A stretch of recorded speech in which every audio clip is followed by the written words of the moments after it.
Alrighty. Whoa. Getting started with the mini painting stream. That low quality camera. It's fantastic. Glorious even. Bring on the cam scuff. Yes! Look how low quality this is. I can't even if you look at this, I can't even get it to focus on these minis. This is the best that you can get right there. That's as in focus as they're gonna be. Ugh. I'm excited. Yeah, it could be worse, certainly. If I had better lighting setup, it'd also be a bit better overall. But I'm not gonna complain. It's going to work. That's all that really matters. Ugh. Now, I have brought up some music on YouTube just to paint with. I think I have it quiet enough that it won't trigger anything, and I don't know if this is music that will get copy struck. It's the kind of thing where it's getting crazy with music. Not crazy. It's a Vocaloid album that was only ever sold at a not Comic-Con, but a similar convention. And you used to be able to get it on booth. I don't think it's even available anymore. So, it should be fine. I don't think it's going to get copy struck. If it does, whatever. We'll go without music later. Was quiet, maybe it'll be okay? I think so. Let's give it a shot.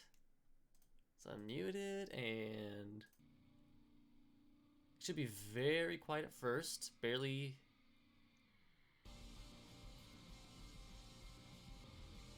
Alright, how is that? Is that it should be a very quiet, you can barely hear it. Almost like white noise unless you are really listening for it. Awesome. Whoa. And I got 2 of these albums set up, so that's at least 2 hours worth of music. Huh. Yeah, I'm excited. I'll just have to make sure I keep an eye on my footage up here from OBS, so I can actually make sure I have everything in frame at all times. Anywho, ladies and gentlemen of the jury, welcome to the Flat Park Courthouse. My name is Tyler Cohen, and I'll be presiding over today's proceedings. On the dock today, we have some minis to paint. The plan is, this little guy here, this little elf lord, whatever he is, I'm going to paint with traditional mini paints, these little citadel pots. I've got a crazy orange color scheme planned for that. These little guys, though, these little dwarf heavy infantry from the Oathmark game, I guess, I'm going to be painting with Army Painter speed paints. Now, I've never used speed paint or contrast paint before, so it'll be a first for me. Yeah, these ones are from a set of 30. And a friend of mine wanted me to have wanted dwarves for his D&D campaign. So I was like, oh, I can get you some dwarves. And I figure if this test goes well, we'll be able to just paint those up real quick and he'll have his dwarf NPCs. It'll be super fun. Woo. Also be careful with my camera because it is not super stable. Wow. Also, I'll have to shake up all of my paints because they haven't actually been used before, and they've just been sitting here on my desk for who knows how long at this point. Months, perhaps?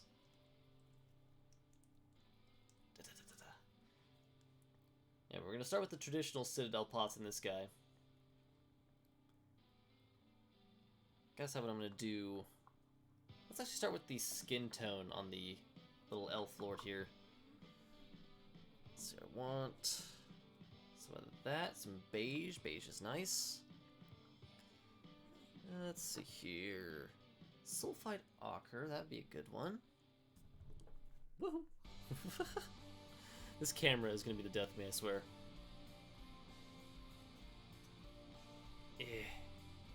There we go. Nice tripod. What other colors are there to use for a flesh tone? I would normally put scarlet, a yellowish brown, and a white-ish color to make a skin tone. Like a... Need some hurricane putty? Oh man, yes. I mean, putty in general, just something to stick it to the desk. Earthquake putty? Yeah. Or I just need like a drill and just screw it into the desk itself. Yeah, we're gonna go for a sort of Caucasian-esque skin tone on this guy. I'll be using these three colors. Sulfide ochre, brain matter beige, and Citadel's corn red. I gotta say, I love corn red. It might be my favorite red pigment, or paint, that I've ever used. And I use it basically on everything that I paint. I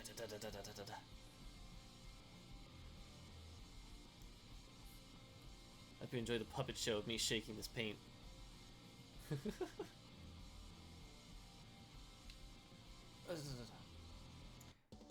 Yeah, like I said, it's been a long time since I bought this paint, so I imagine it's gonna need quite the shaking to get it all mixed up. I'm going nuts with both hands now. Maracas, you can see both shadows. Alright, let's see how these are looking. Oh, yeah, that's coming out. Nice. Okay. Hopefully that's nice and mixed. And not mostly... Might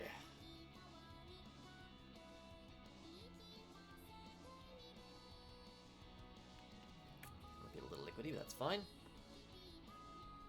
Okay, let's see here. I also bought these Citadel brushes. Let's see how well these work.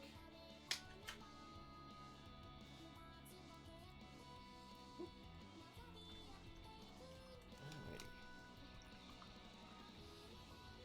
Oh, you know what I forgot? I need some paper towels. I'll be right back.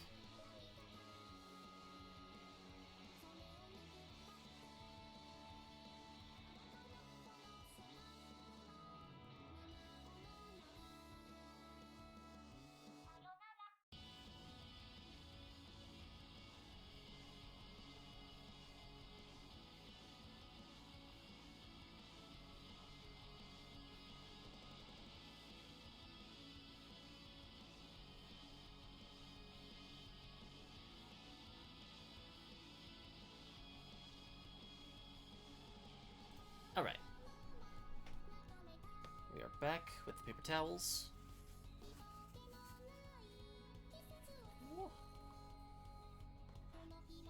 There we go.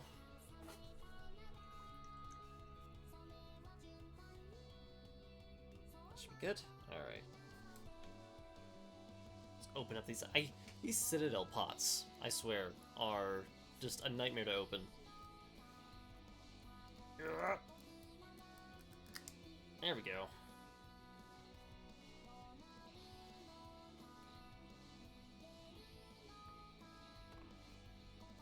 Alright, let's get that in the palette.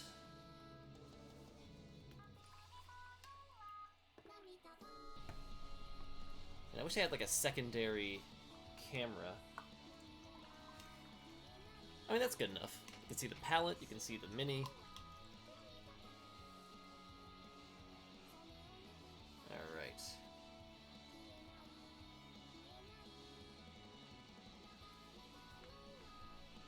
all mixed together.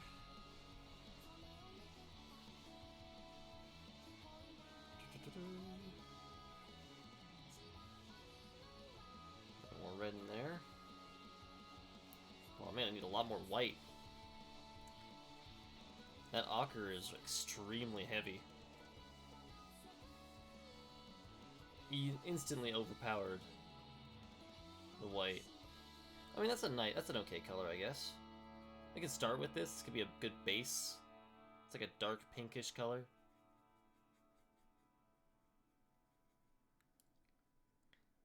Another issue with the lighting, as I have it now, it's a little tough to see exactly what the color's looking like. I guess on camera it actually looks pretty fine. You can pretty clearly see what that looks like. But in person, it's a little bit rough. Now, another thing I'm going to struggle with is I often paint, like, up close to my face. So it'll have to be something like, here, I'm showing you the put. Painting, painting, showing progress, painting, painting. That'll be fun.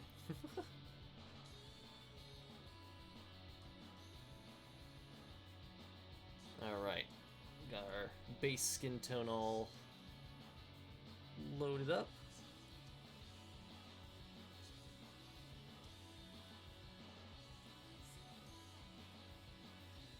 Da-da-da.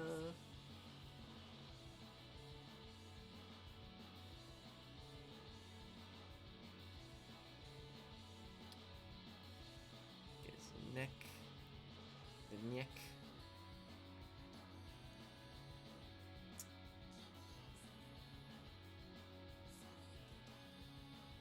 Now another thing about this mini specifically is that this was a pre-primed mini, like a D&D pre-primed mini. And in my experience, these sorts of minis are often riddled with like seam lines and just imperfections.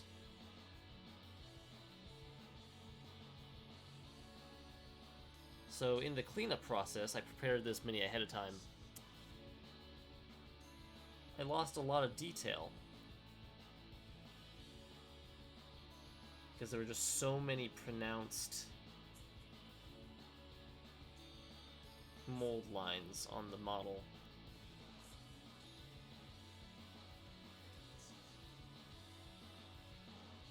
Alright, that's pretty solid as a base coat, I think.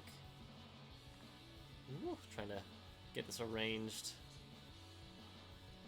Yeah, you can really barely see it, but I think it's fine. It'll work for what we're doing.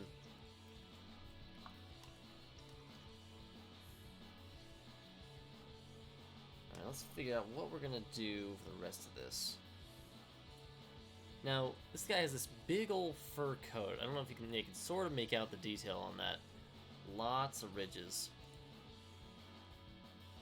I'm debating what I want to do with the color of that. Because what I want is his main robe.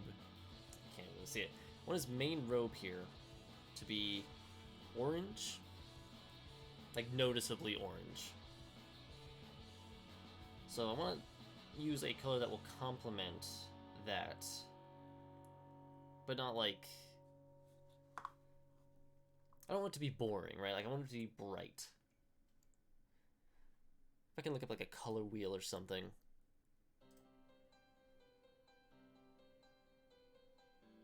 Oh. Akinwina, thank you for...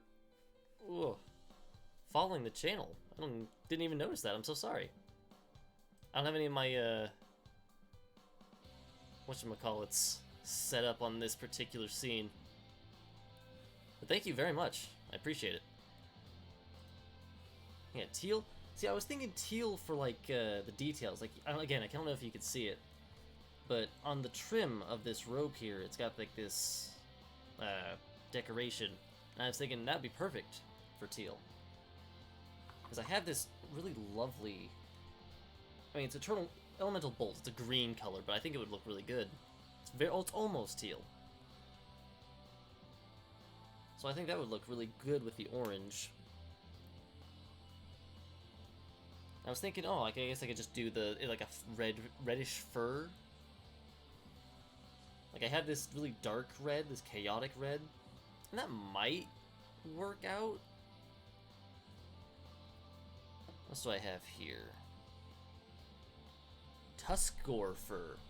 So yeah, that could work. I could start with the really dark Warlord red and just sort of go up to this Tuskgore fur color. It's more like a, almost a salmony red, like a really dark salmon. Yeah, I like that idea. So let's first of all start with this robe. I wanna, oh my goodness. How do I want to desaturate this? Like, this is a really bright orange, so I don't want it to be just that. So I think what we're going to do is desaturate it a little bit with the beige. Or actually, let's use the chaotic red. Let's make it a darker color as the base. Shaking the paint up. Whoa! Shake it, shake it, shake it.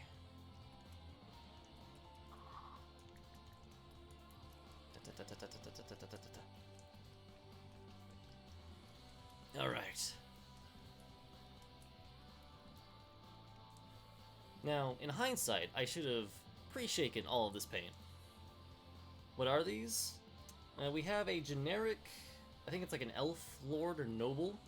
Hello, Humphrey, whatever you prefer. Thanks for coming, by the way. Appreciate it. Yeah, generic elf lord guy. It was just from like a pre-prime D&D pack. Came with a couple other like elf warriors. These two, if I can get my gross hand out of the way. Almost there. There we go. We got it.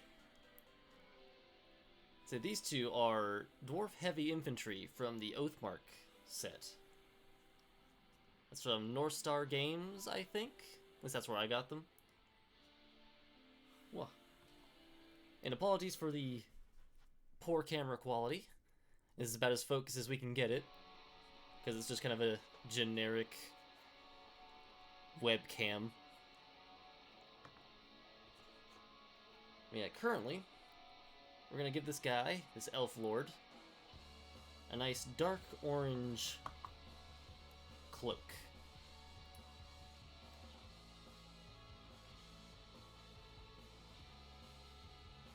Oh, that's a very dark red. Alright. Let's open up this orange. Citadel pots. Yeah, this orange is extremely vibrant, so I want to bring it down a fair bit. I wish I had prepared like a scoop for the paint. As it is, using the brush, maybe not the best. Let's get that mixed in there. Oh, again, my nasty little hand. There we go, that's much better. Yes, I want to use this color to bring the color of the orange down so it's not so glaring as a base coat. Oh, that's so much better. And then we can highlight up. Never played D&D before, but I know what it is. Yeah, D&D is super cool. Ugh. I have to say, personally, I think the painting of the minis is the best part. But overall, it's a pretty fun game. Get a bunch of people together. Just sort of pretend for a little bit. Let's thin this out a bit. Might have gone overboard with the thinning, but that's okay. Alright. Let's get this nice dark brown on our elf boy here. Yeah, once again, it's going to be a lot of me pulling it off camera to paint, pulling it back on camera just to see the progress. I'm still getting used to like the angles that I set up. So here we go.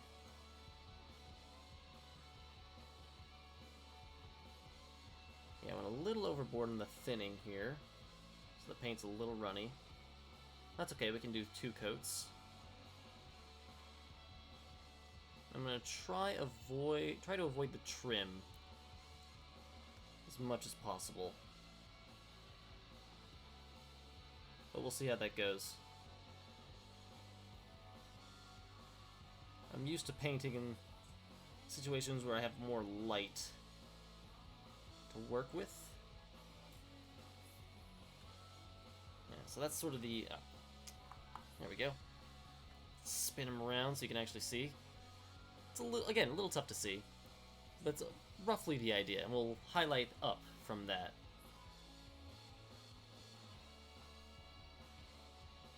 And get some nice orange color.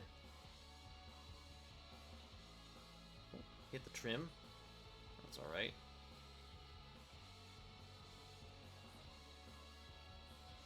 We don't make mistakes here, just happy little accidents.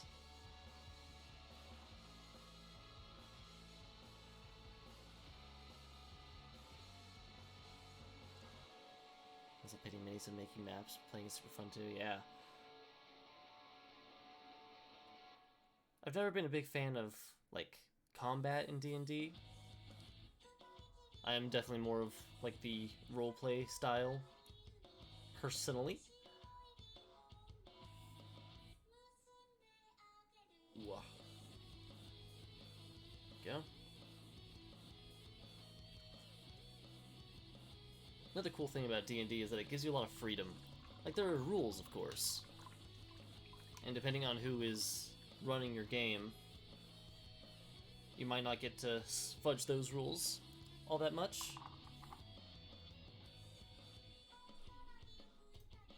But usually, even within the rules, there's a lot of freedom. Alright, so... again, we'll have to go another coat with the... this, because I thinned it out a little bit too much, so it ran from all of the high points. That's okay. Let's move on to the trim. And we'll probably have to do the same... what's the word I used before? Not dimming. We'll have to wash it out. Mute the color, because that's a pretty vibrant blue-green. So for that, I think we'll just use black. I don't want to make the... actually, we might be able to just use chaotic red again. Black might be too harsh. Oh, but at the same time, we don't want to add too much color. Yeah, let's just use the red. You can tell how indecisive I am when it comes to color schemes. Shaking that paint.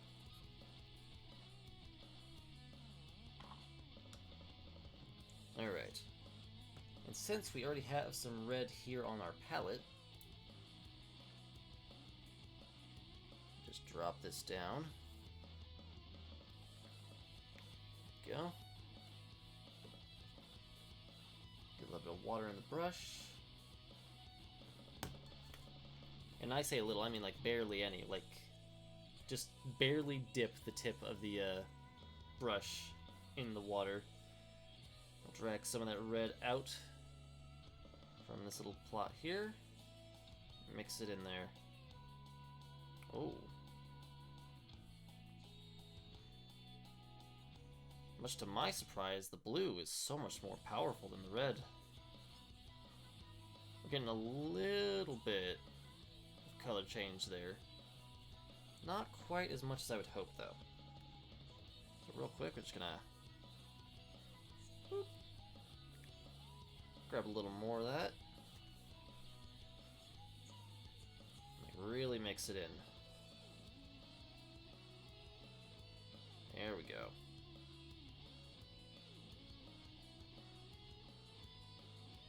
Well, see, now that's lovely. One thing, went ahead to bed, I did not realize how late it was.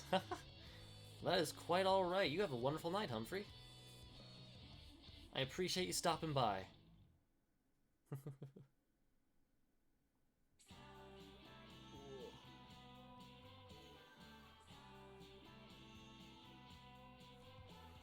Alrighty, that looks wonderful.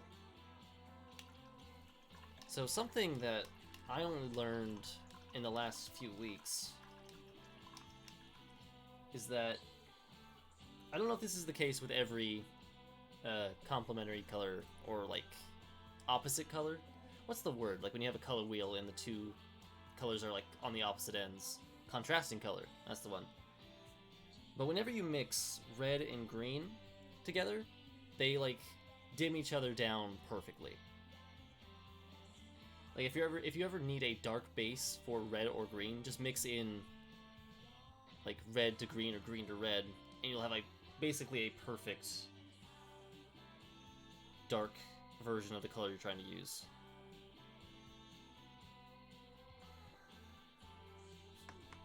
Alright. Now, we're gonna hit this trim around the robe here.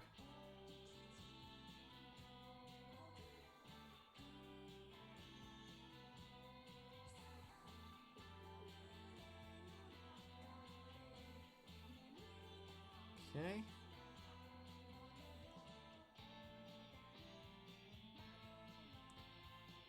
Now I over-thinned the orange, but I might have under-thinned this greenish teal color. I feel like a lot of the detail is gonna get lost.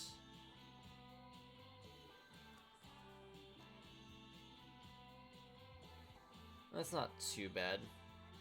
It's a miniature, and I don't really have the capability to take a really high quality photo that would reveal those details anyways.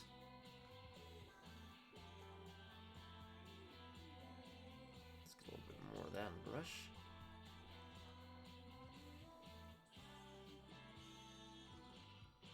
One thing I've seen a lot of like mini painting YouTubers do is they will moisten their brush by sticking it in their mouth and using their saliva to moisten. And apparently it works super well. Most of these are acrylic paints, they're not toxic, so you don't have to worry about like poisoning yourself. But definitely not something that I plan on doing anytime soon.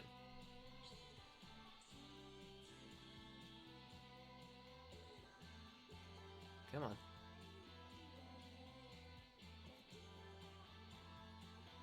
There we go. I think I'm gonna make this little... I can barely see it. There we go. Looking a little bit watercolory at the moment, but that's okay.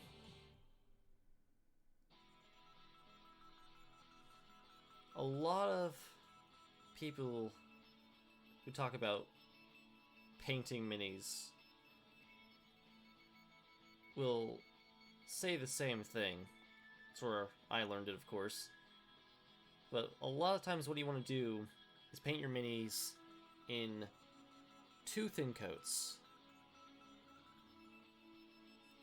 That keeps the texture even, prevents like thick spots of paint.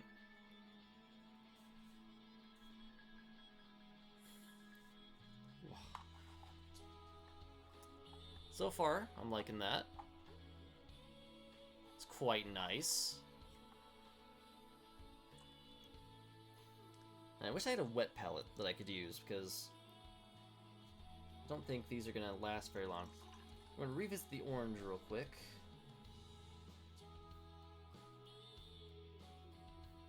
Go. Should be mostly dry by now. I'm gonna shore up those colors.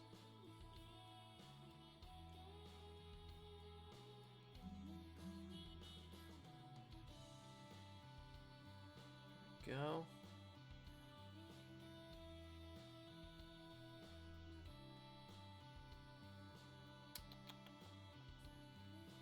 Oh, hit the green a little bit, that's okay.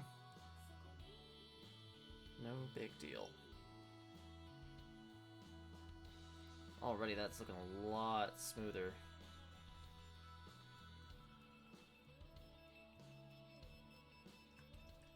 Go. Don't know if you can see it on the camera.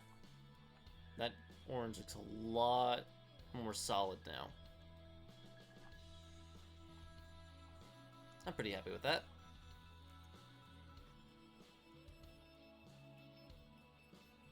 Alright, let's try this. Oop. Does look great? Yeah. I may have accidentally overthinned the orange again. I guess we'll find out. Nope, it looks great. Alright.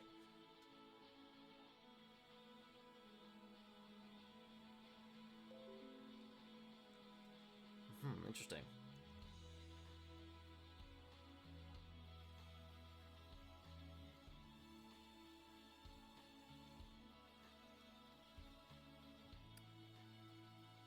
Okay. Alright, alright, alright.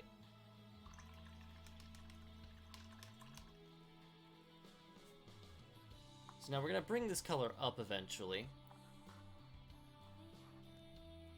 This orange color. Because eventually it's going to have the highlights that are, you know, this bright. But for now it's looking nice and dark. I'm going to revisit the green. Get that a little bit more solid looking. Oops. Hit the orange a little, that's fine.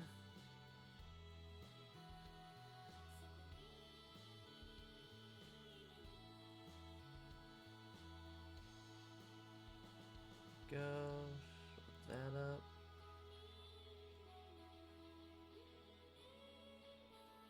Wonderful. Go back again for a little bit more.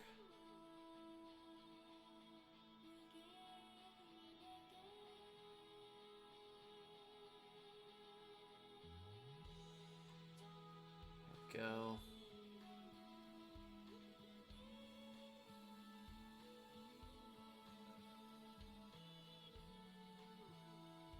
A little more.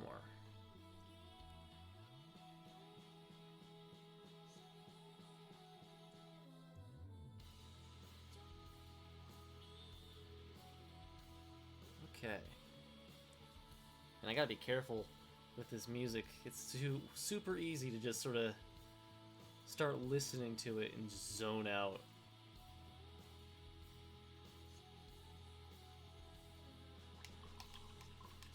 Oh yeah, I'm starting to, I like this. It's starting to look real nice.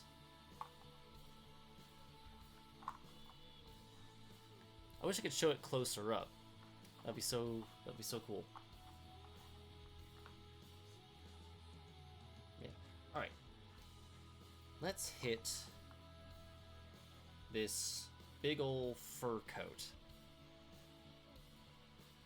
That's gonna be a lot of color.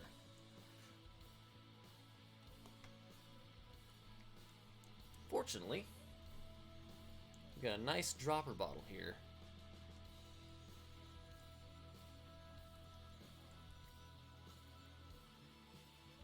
Chaotic red. Oop. And I think I actually want to bring this color down as well. I feel like if I just use the chaotic red, like that big splotch of dark red there, it'll overpower all the other colors and probably take too much attention. I don't want the big fur coat to be the focus. I want the orange cloak to be the focus. I want to do like a metallic hair as well, and I want that to be a focus. So we're going to mute some of these colors. And for this red, we're going to make it even darker. Come on, come on, come on, come on, come on, come on, come on. Using model color, Vallejo model color black. It's a glossy black. Hopefully that doesn't cause any issues. My experience with this black, it's not bad. It's a little runny, from what I remember. There we go. And we're just gonna moisten the tip of our brush here. Mix those together. Oh no. Red is absolutely disappearing in that black. At least as far as I can see. Oh, it looks like a big old glob of black now. Unfortunate. That's okay. We could add a little bit more red in there. Bring the color back up. I can see a little color emerging the more I mix it. But not much. So we're gonna go ahead and add some more red to that. Be nice if I had like a brown, but I did not think that far ahead. We're just gonna drop this right in the center here.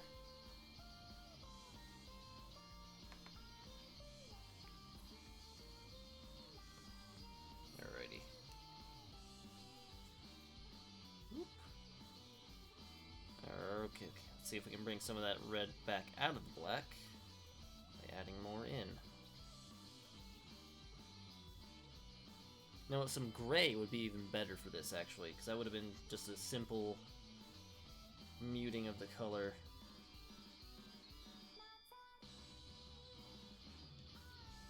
Alright, that's looking okay. Up on the wall there. Oop, that way.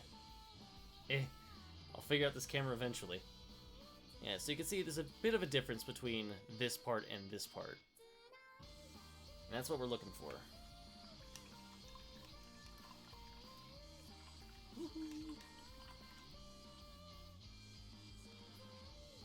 Since we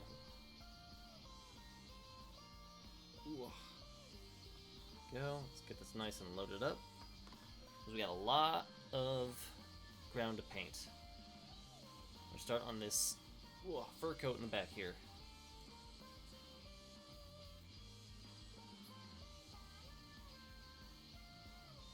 Oh man, I wish I had like a larger brush to use. Because this is a lot of texture.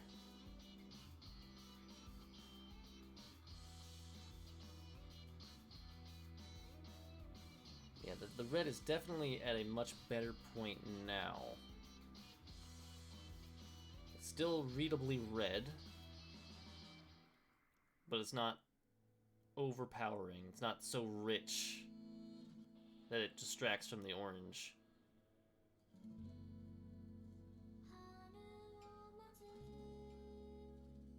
And of course we'll have to come back with another coat. That's sort of the idea. See how it... Not too dark, not too bright. Woo. A nice non-distracting red. Hopefully it stays that way when we do another coat.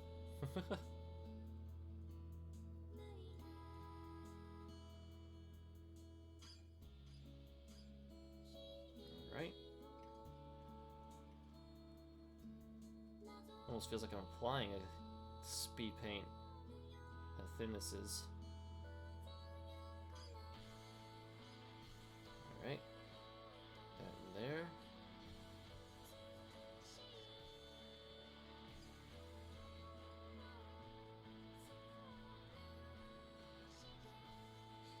Okay. I think a lot of this is going to be just me saying, okay, that's alright, okie dokie, as I paint some mini off screen.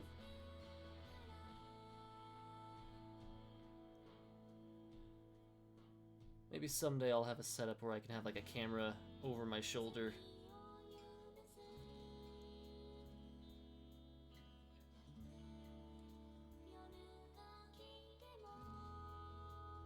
actually see me paint as it's happening. Think I'm doing fine? Thank you, Asha. I appreciate that.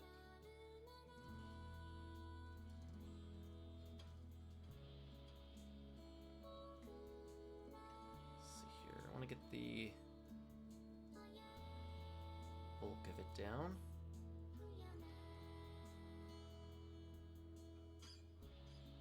Okay.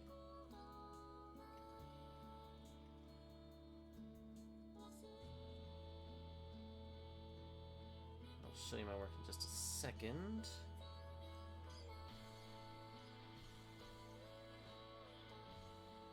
I'm going to get some of the front parts of the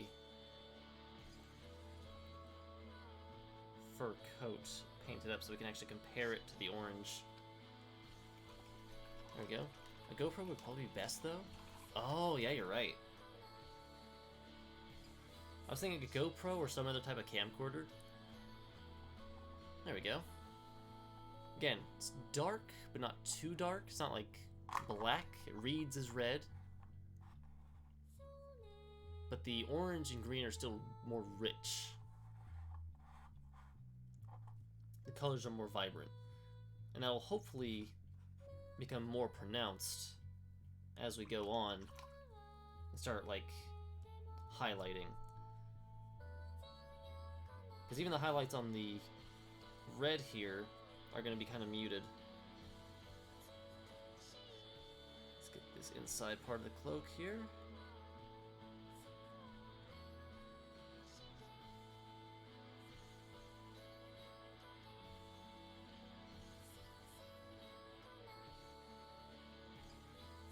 Alright. Whoa, trying to get in there without touching the parts we already painted.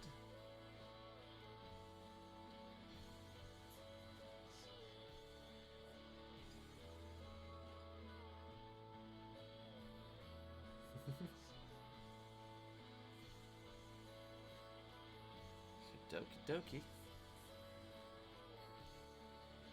Let's see here. That is that part of his hair?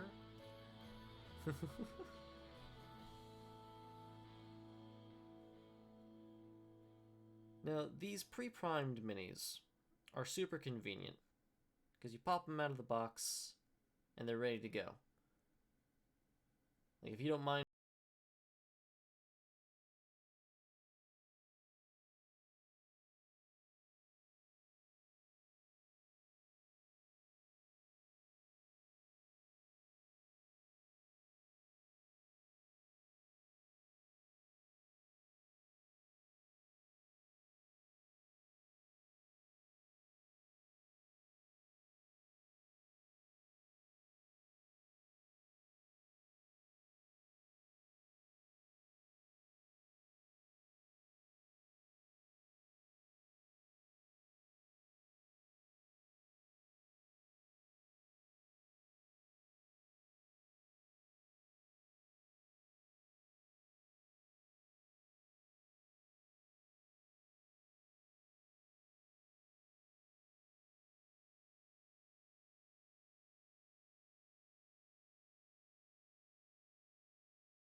Go revitalize the green a little bit.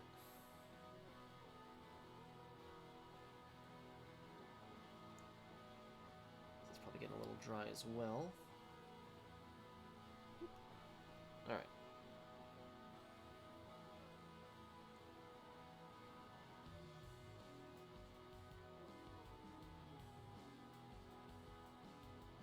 Outsides of this tabard.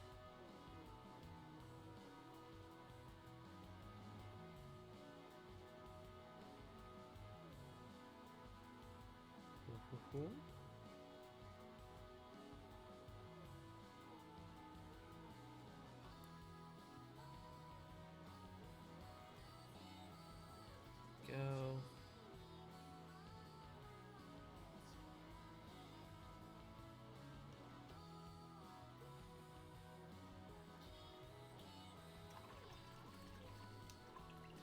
Alright. Basic idea of the tabard there. Sort of blends in with the rest of the cloak, but I think that's fine. When I paint the legs, it should break those lines up a little bit. That should help it stand out. What to do next? I guess we could hit the cloak again, the fur coat. Though I kind of like the way it looks now. Like this one thin coat.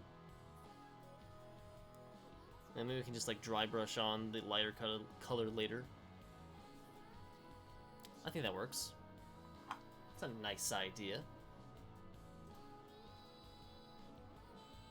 Alright. That leaves the question, what do we handle now? I'm kind of excited about doing the hair.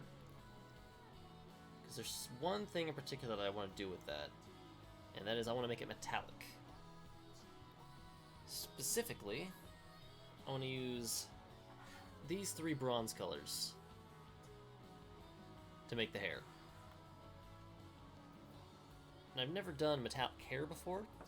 I just think it would be a really cool idea.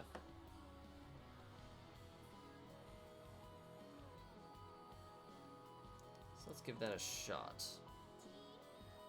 Though he also has these wraps in his hair. What would be a good color for those? Would orange or green complement these bronze colors better? I'm really not sure. Oh, I'm in the way. I feel like the green would stand out more.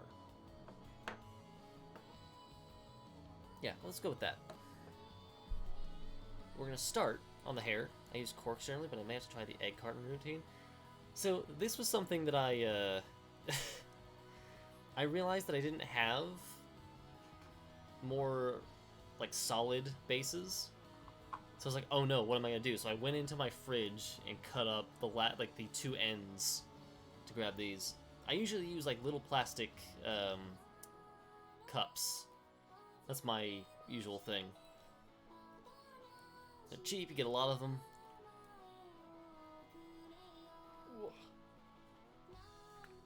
Ouch. And this, although this is nice, like, you get a really good grip with the palette cup. But now I only have the one small palette cup to use for colors. Yeah, egg carton does work. I had another one for this guy here, but for some reason the poster tape didn't stick to it. So it might have just been from a different egg carton or something. Huh? Okay.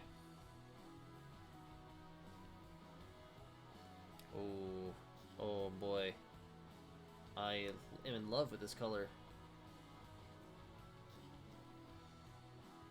It's probably all I need, really. Don't know if you can really make that out, but that is a nice bronzy color.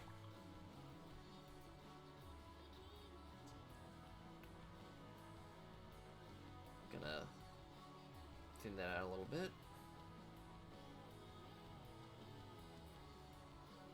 Go. We're gonna start on that hair. So blocking out the ties in his hair. Whoa.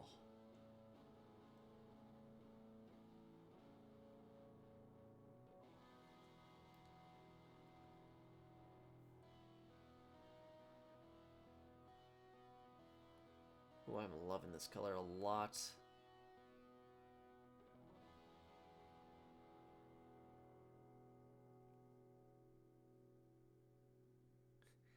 This might seem weird to say, but it has an almost like soda quality to it.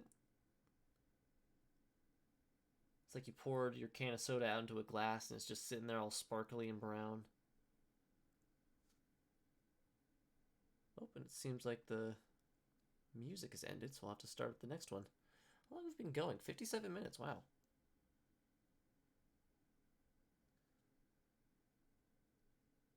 Not a whole lot of progress in that time, but either way, it's fine by me. Let me just get this base coat down real quick, and then I'll start up some more music. And after that runs out, we'll have to look for some more.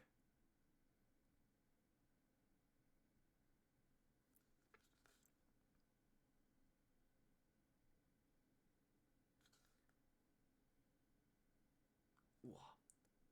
Gotta get myself set up with some of those like background music setups that just play automatically. Let's just assume.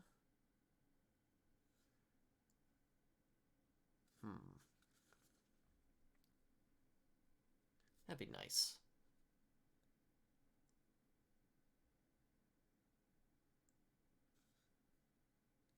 Get up underneath there.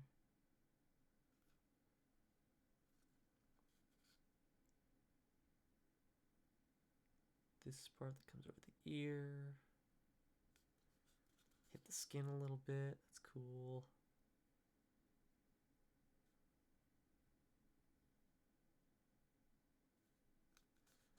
Okay. And one little thing of hair left.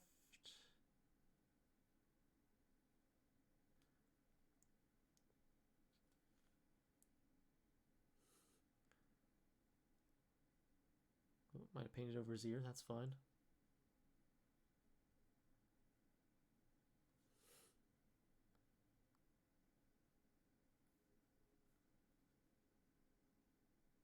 This side too.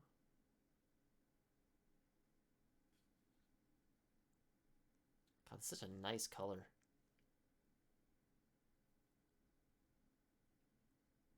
I cannot stop gushing about it.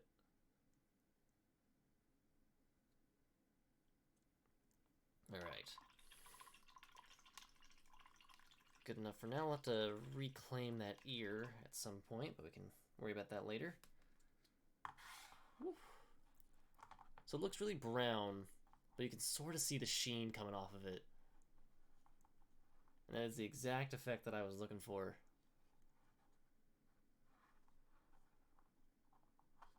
I'm going to bring that up eventually as well. So that's brighter. As that one's over, let's bring this one started. There we go. More Vocaloid shoegaze. Okay. So it's coming together a little bit. Now let's think about what to do with his upper body, the armor.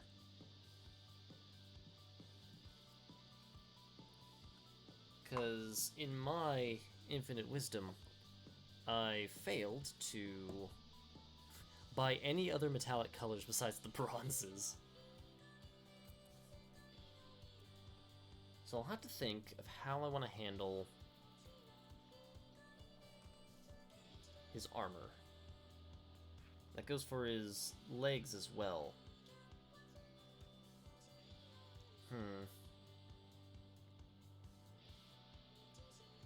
I'm not super confident in my ability to do non-metallic metal.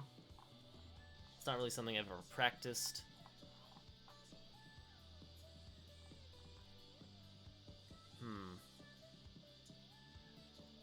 I don't think I even have any brown, just like basic brown. Let's see. Well, I've got these contrast paints here, why not use these? There's no metallics in here, but yeah, there's something we can use. It's not looking like it.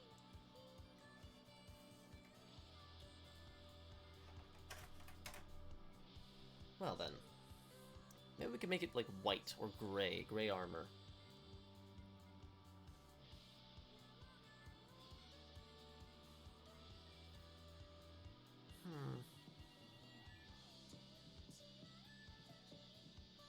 Yeah, let's go with that. Let's make it gray.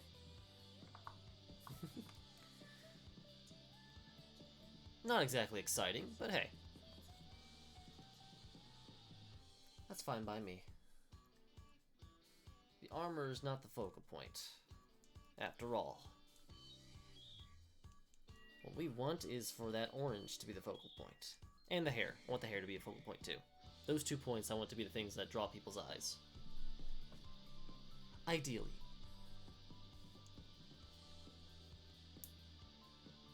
So that was enough of a shake-up for this white. There we go.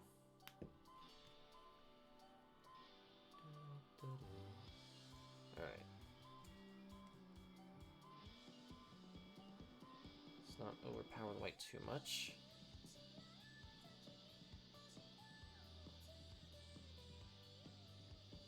Nice and slow. Ooh, interesting. So I'm using the black that I had mixed with the red earlier, and although it kind of turned black here, it's sort of kept some of the red coloring. So we're getting an almost gray-brown, or brownish gray. That is very interesting.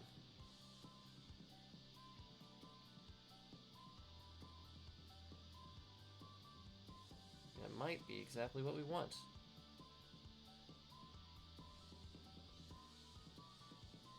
I don't get too much of this green in here.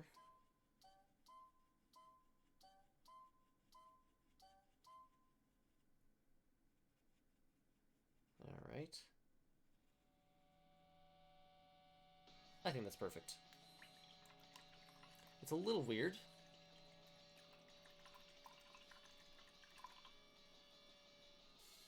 But it will be our armor color.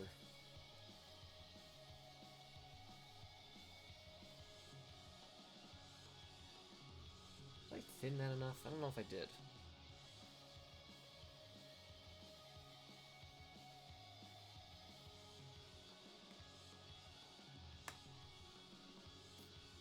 Might actually be a little bit too much. We'll see though.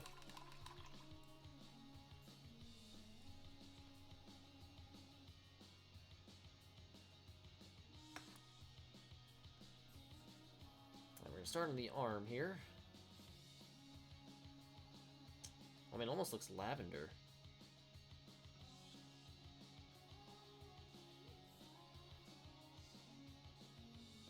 Well, that's quite what we're looking for, but stick it with it for now. Lavender's a really cool color for armor, I think. Personally.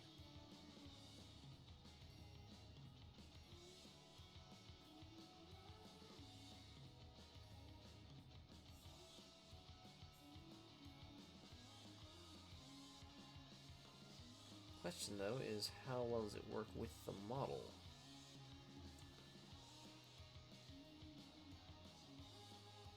And the rest of the paint.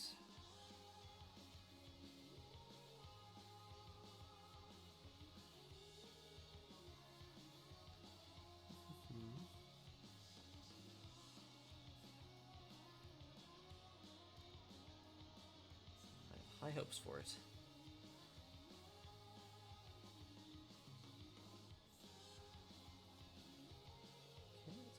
chest bit here.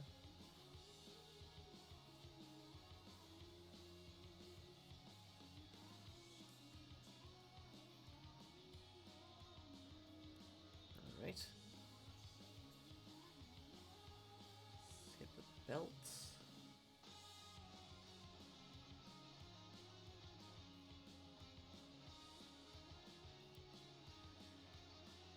I'll make the legs that color too.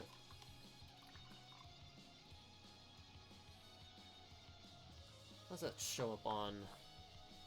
It's a little hard to see, but I think it works.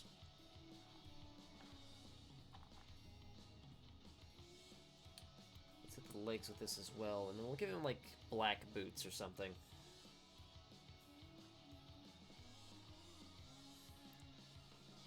Just to break it up.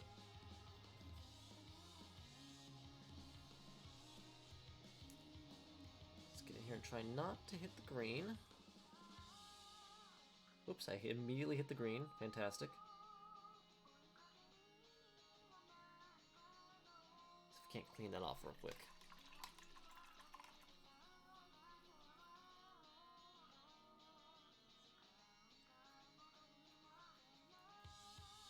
Spreading it. Not quite what I was looking for. Oh, okay, that works.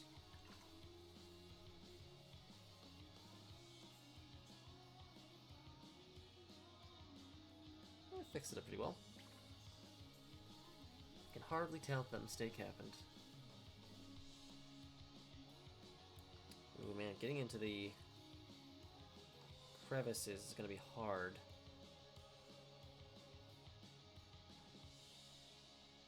Might just have to leave those. And let the imagination do the work. Because that is like way back there.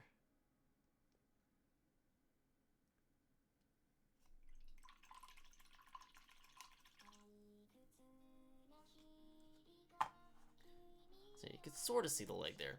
But that second leg, this one down in here, I am not going to be able to hit that. That is way too tight. Now, for the boots, again, I was thinking black just to keep it simple, you know?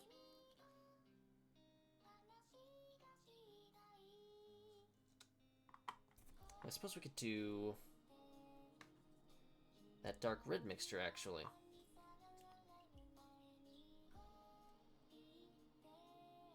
It's still pretty wet.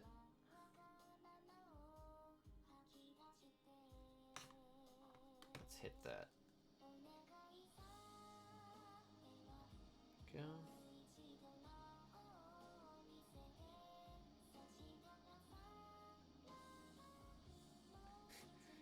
This model actually also had a defect in the mold, I guess. So that right foot of his had a big old void right in the toe.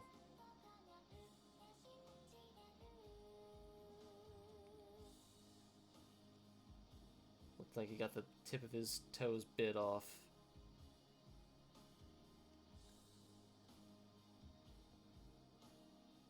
This dark color should hide that a little bit.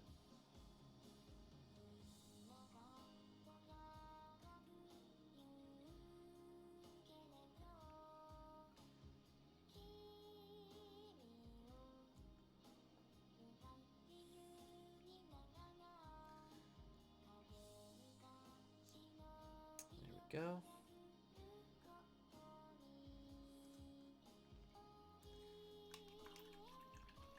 I like that.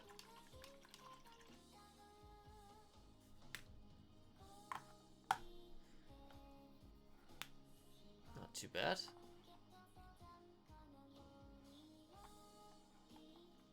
Now he's looking a little bit jumbled. Like the sort of lavender color on the armor is sort of clashing with the orange. But we're gonna stick with this.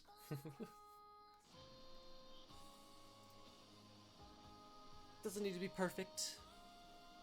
We're just trying to make some fun colors, interesting combinations. What I'm really interested in is this hair. I am very much invested in making this hair look good, though.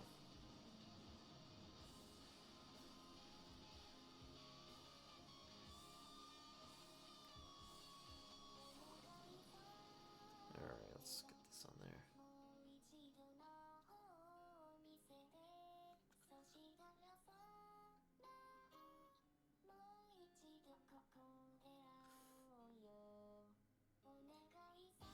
Alright.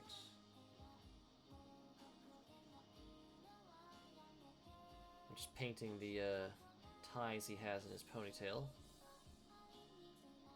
I'm using the green color that we used on the cloak.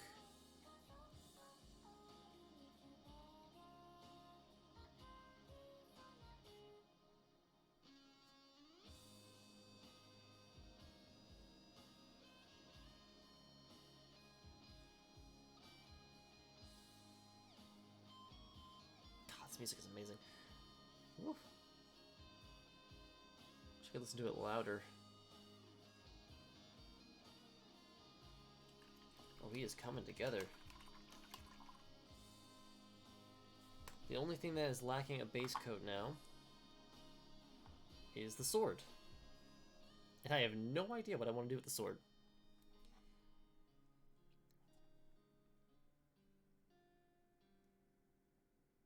Probably hit it with some metallic, I guess.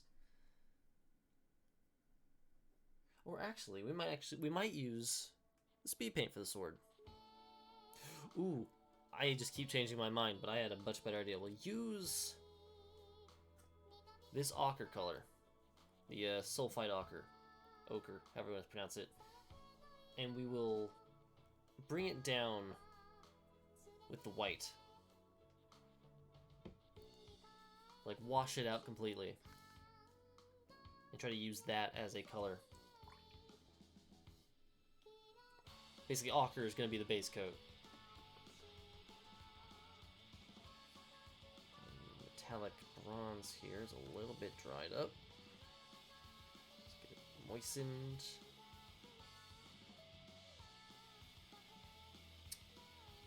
Too much moisture, maybe. Whatever. Keep it clean. Oopsie.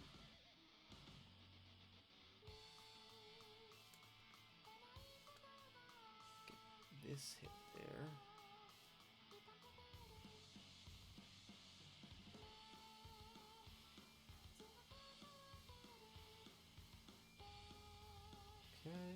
Okay.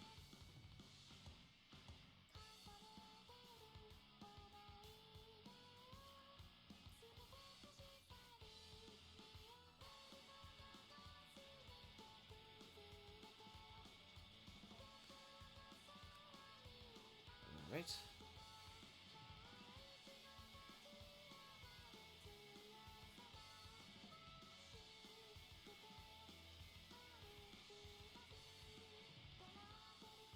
I don't know what to do. So let's hit the sword with the ochre color. I'm gonna have to apply some more to the palette.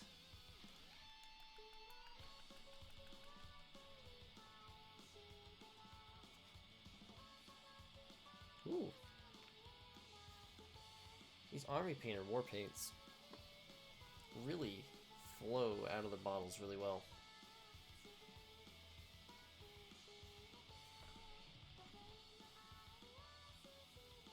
Pull a little bit out, get it all thinned down.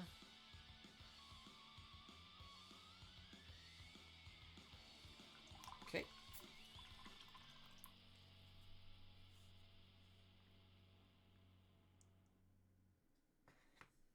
That should be good enough. We're just gonna hit the guard here, all the way up to the pommel. With this ochre color.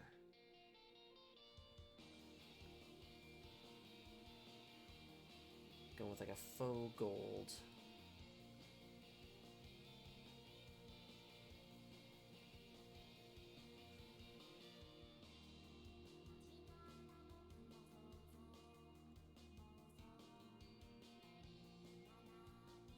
Trying to get a corner. Go. Mumble, mumble, mumble, mumble. Mumble, mumble, mumble.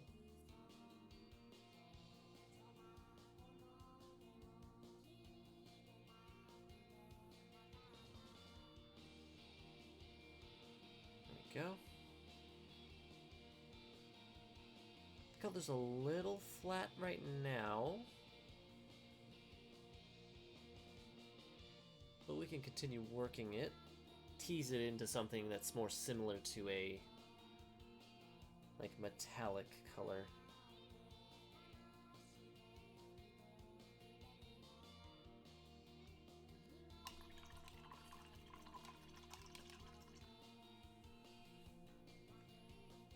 So you can see that.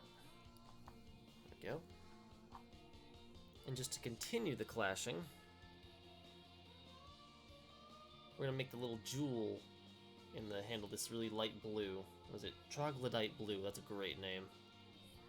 Oh my god, it was so blurry. There we go. It's a bit better. Troglodyte.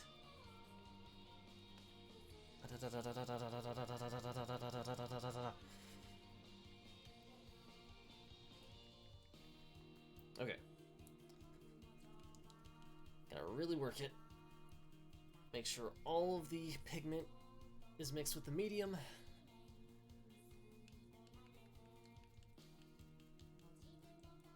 Don't know if you can hear those wet slapping sounds of the paint sloshing inside the bottle.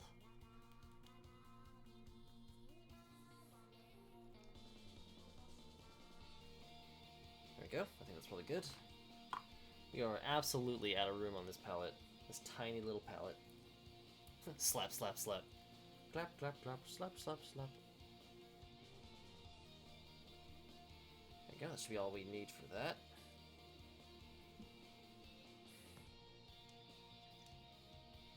Now this can be nice and vibrant right at the start because it's just a little jewel. Let's get that thin down a little bit.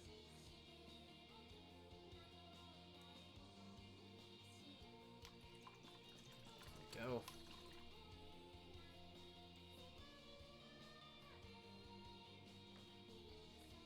That's well over what I need, because it's a very tiny little bit.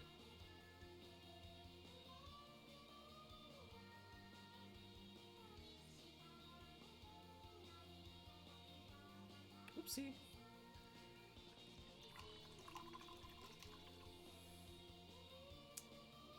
I'm a little overboard. That's okay, we can fix that. We have the technology.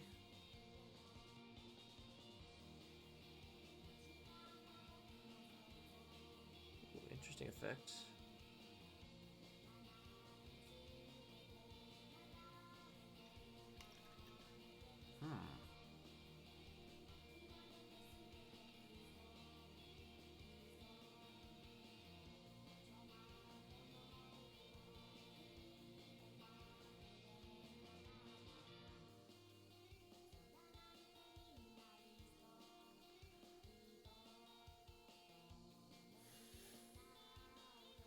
Interesting. I ended up accidentally getting some of the blue on the guard itself. But having it sort of blend in kind of works out. Doesn't really take away from the yellowness of the guard. Alright. Last thing to do is to paint that blade. Do. Let's pull some more of this white over and this black. This time it's going to be the pure black. So the resulting color should be a flat gray. Never mind.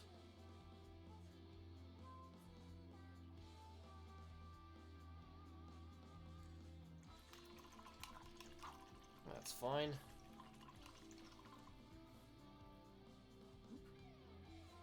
We'll save the bleed for last. We have this paint dried up. Actually, I have some paper towel back here. We can just go ahead and wipe us out. It's gonna be real messy. Oh god.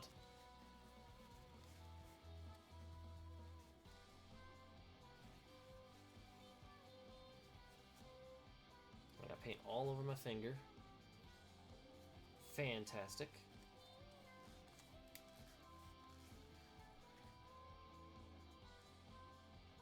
Okay. Very messy, but hey. Clean up my fingers real quick.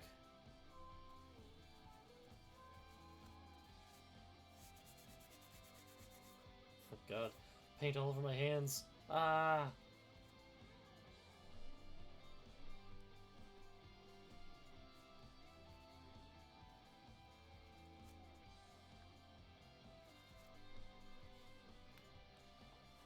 There we go, good enough. I can deal with messy hands for now. I can wash them later.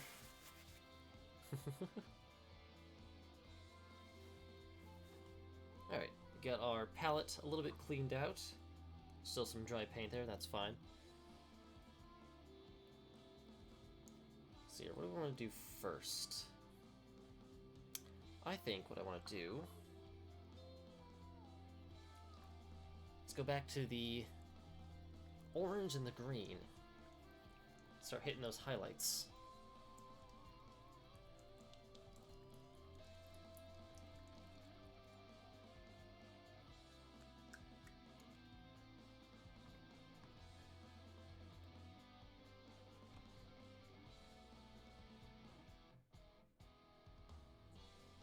Go.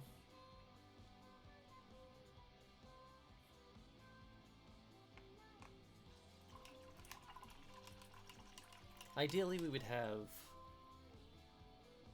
another step in between these. Oopsie.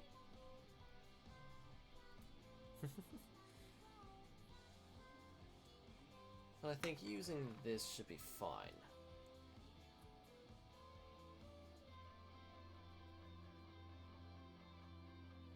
Not everything has to be a 3-step.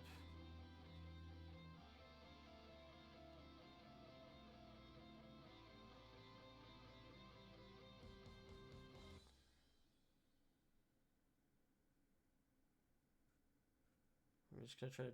Oopsie poopsie.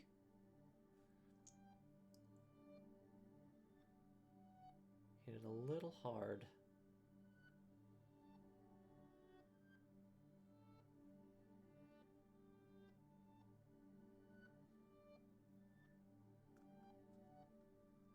So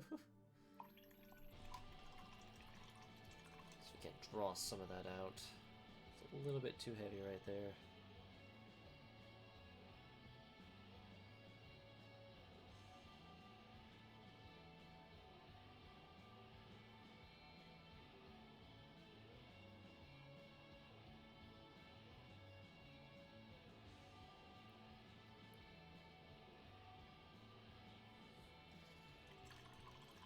Good enough. Looks a little bit heavy on that one spot, but that's fine for now. Oh, no, this one is extremely textured. This is going to be interesting.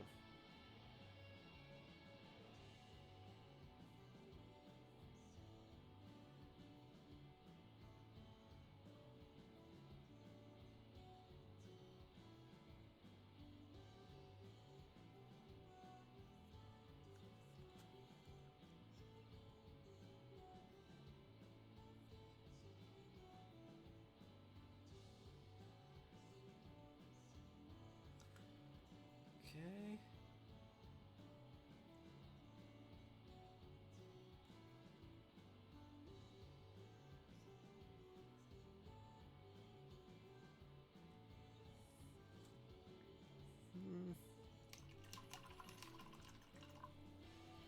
definitely gonna need a little bit more there, but you can sort of see how it's a bit brighter now. But you can still sort of see the shadows and the recesses there, if you can't quite make out the detail.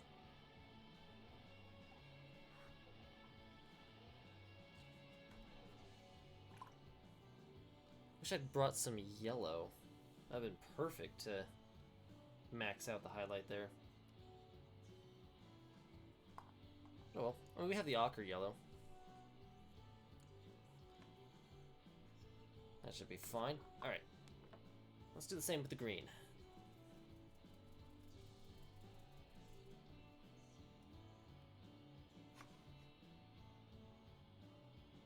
Go.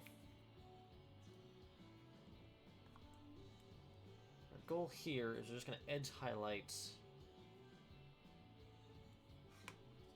the outside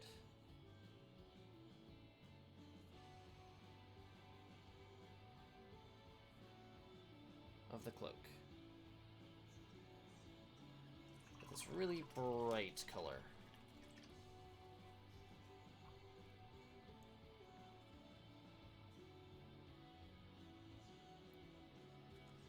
Not the best at edge highlighting, but we can make it work.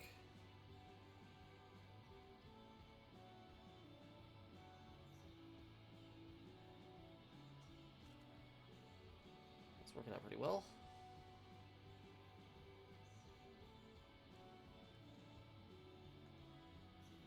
Let's get the inside line of that too.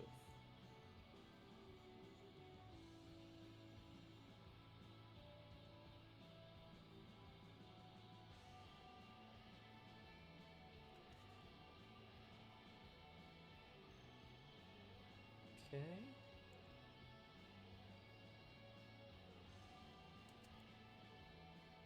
Actually doesn't look too bad. Let's go back in for a little bit more.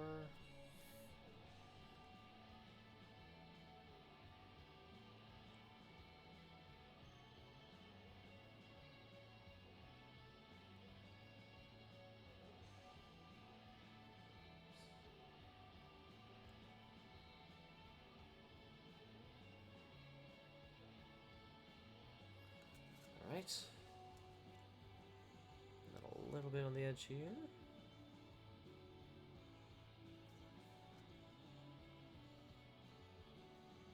Whoa.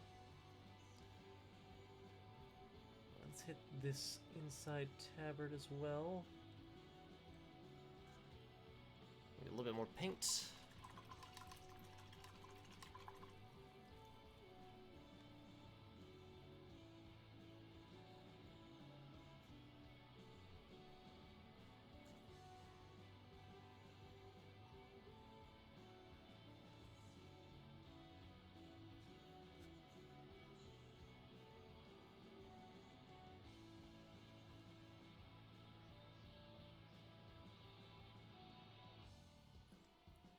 This again.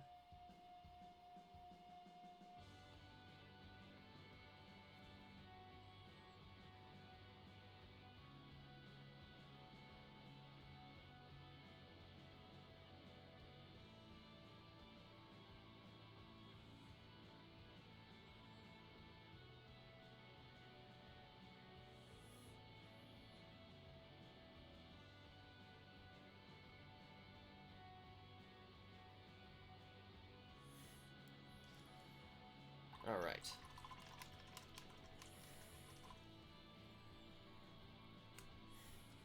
Oops.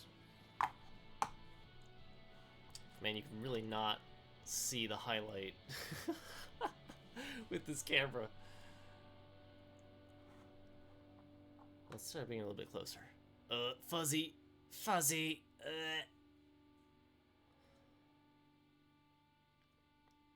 Yeah, I plan on taking some pictures afterwards, so hopefully that'll show up a bit better.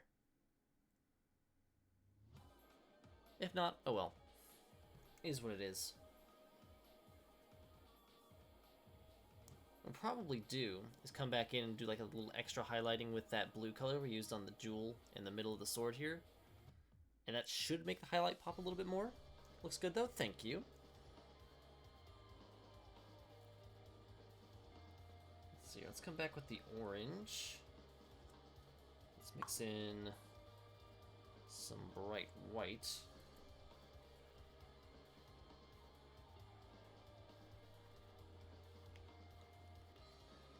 See if we can't get that a little bit lighter. Even more so than it already is.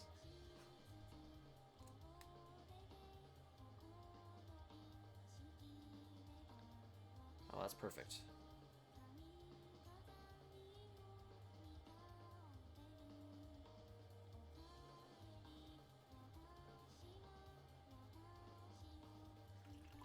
Okay.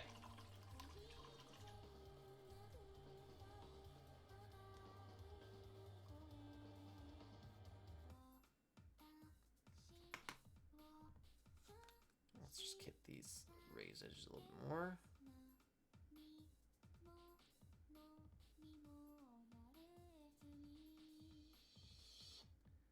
Try to bring out this bright orange a little bit more.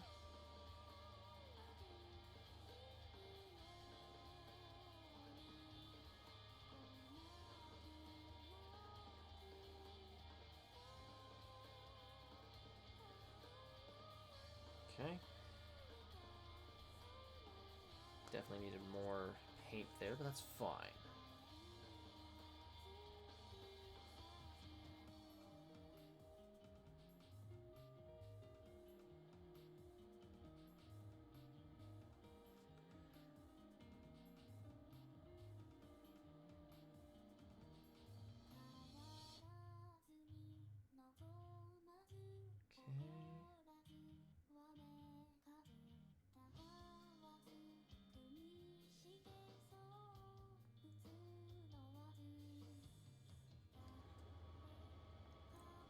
Let's see here. Oh wow, that actually picks up really well. Oh hey Lemon, how's it going? Yep, arts and crafts. I am doing well. Whoa.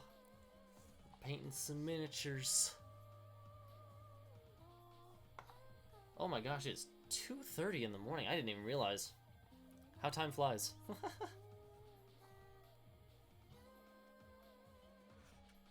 Alright, let's see if we can do the same for that other highlight.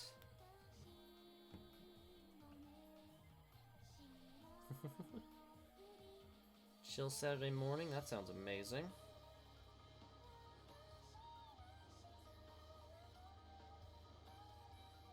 Whoa.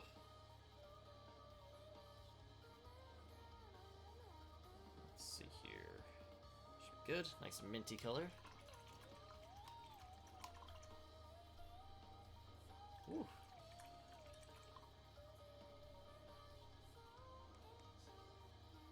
Let's get that nice in the brush there. We're gonna really bring out the highlight on the green here now.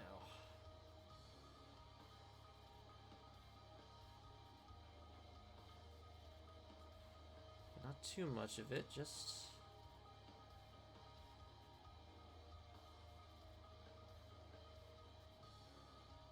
enough to really make it pop.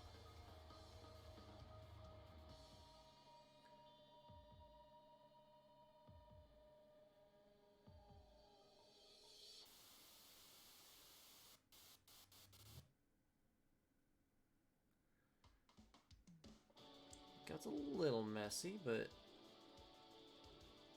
I think it had the intended effect. We're about to find out. Ooh, there's one more spot I want to put that on.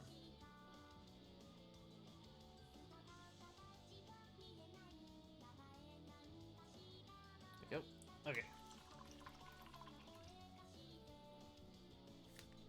See how that shows up on camera. I can see a little bit more. You can sort of see the lines that I've put on the green there. Yeah, that's coming together nicely.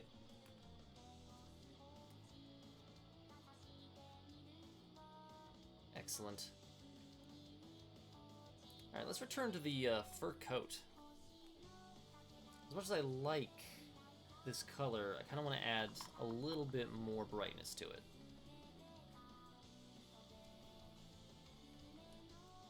So we're gonna, as a reminder, we're gonna use this Tuskgore fur color to highlight it.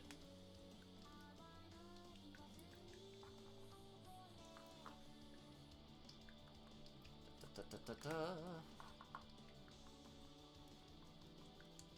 Shake, shake, shake.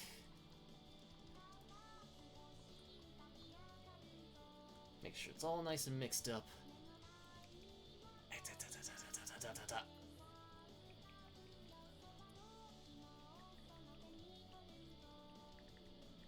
we go. That should be enough. Open this pot.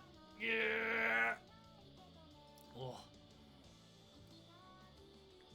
Kamen Rider Vulcan. Ah, okay. Whew. Let's go ahead and get some of this onto the palette.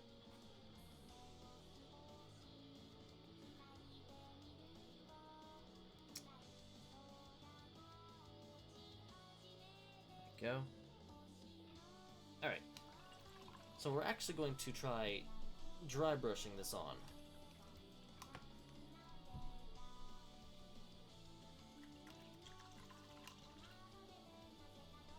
Go. So what we're gonna do, set that aside. Put our dry brush here. Nice dry, stiff bristles. I'm gonna need another piece of paper towel.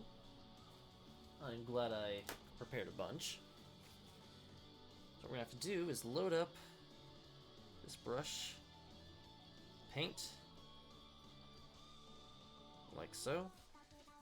I'm gonna get most of it off in this paper towel. There we go.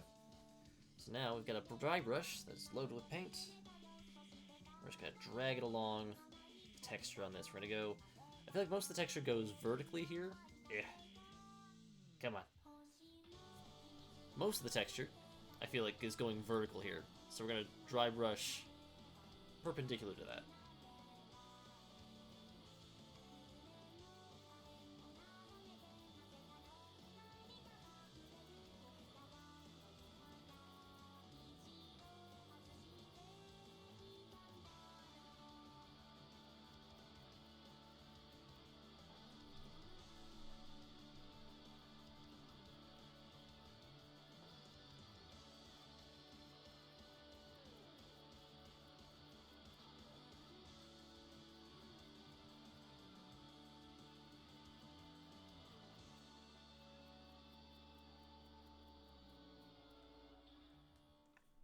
See if I can get into this bit here.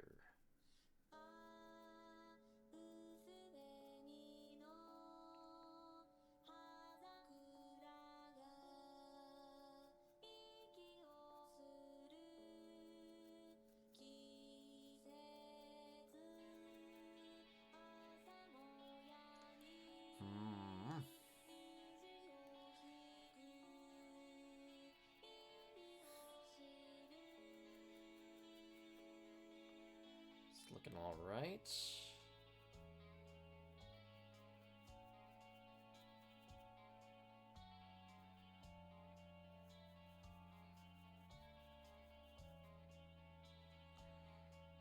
Get this part too.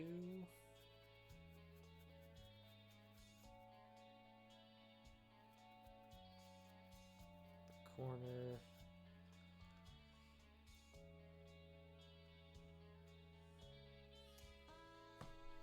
Alright. Doesn't look too much different, but it's got a little bit more of a reddish color now. A little bit more of an orange, really. The front is still pretty purple, though, and I think that's fine.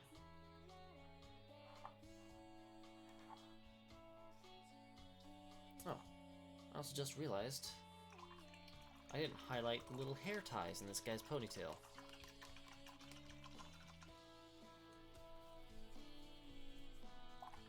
Make sure we do that.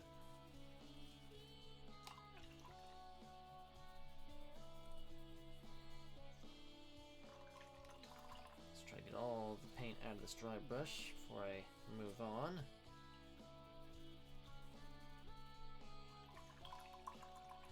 Yeah.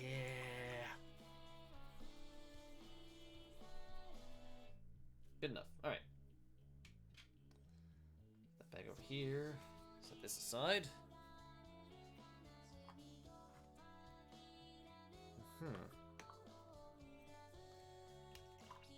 See if we can reinvigorate this paint real quick.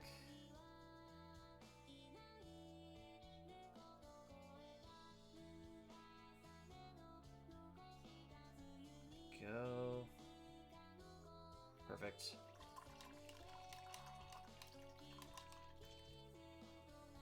We're just gonna hit the hair ties from above.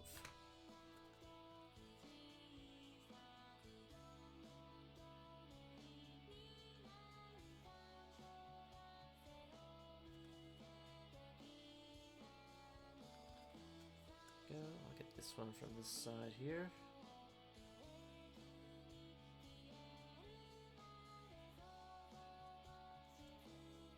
And once that's dry, we'll come back in with the white. Highlight it again.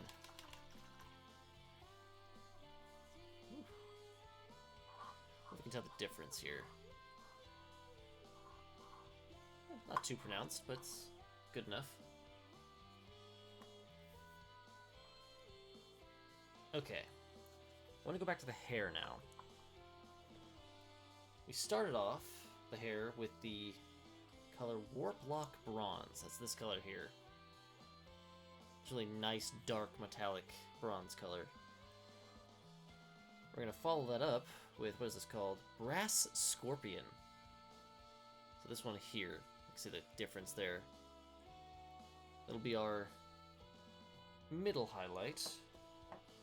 And then we'll come back a third time in a little bit and hit it again with another highlight.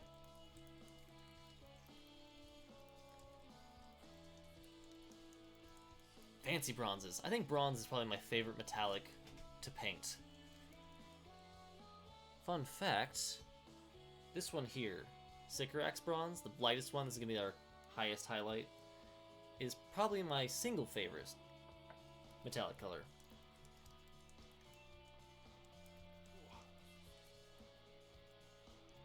I usually use it for armor. I think it looks amazing on armor. But for whatever reason, I wanted this guy to have metallic hair.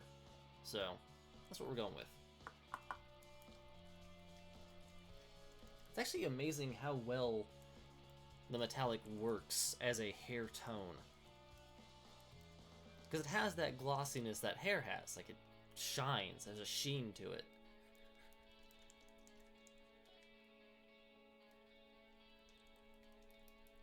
I might actually end up using that for hair a lot more often.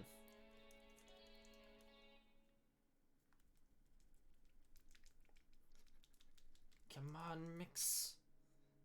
Alright, let's hope that's mixed. Yeah! Oh gosh. Alright, alright, alright.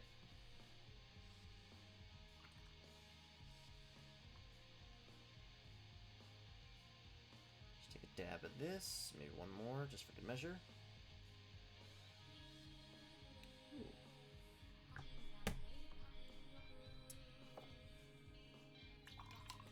Alright. Tiny, tiny dab. Don't need much more than that.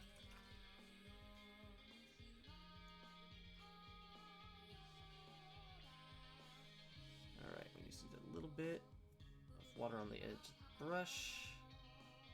Thin this out a bit. There we go. Let's highlight this.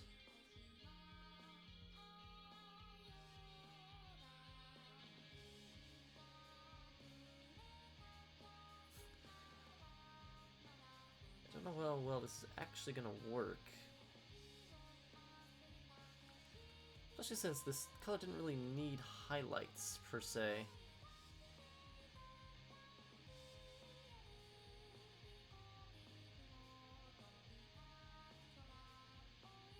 Since it's metallic,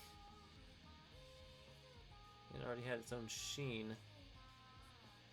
That's why I'm just looking kind of gross. And if that's the case, oh well.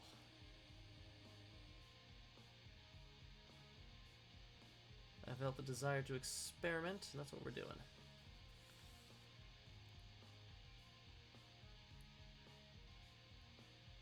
Go from here. Oh man. Trying to highlight a ponytail that is braided.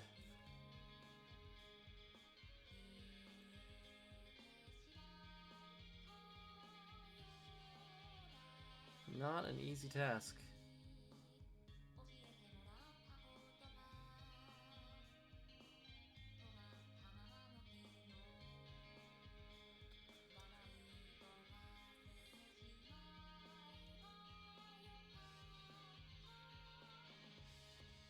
Okay. Oopsie, a little overboard there. Fumbled the brush.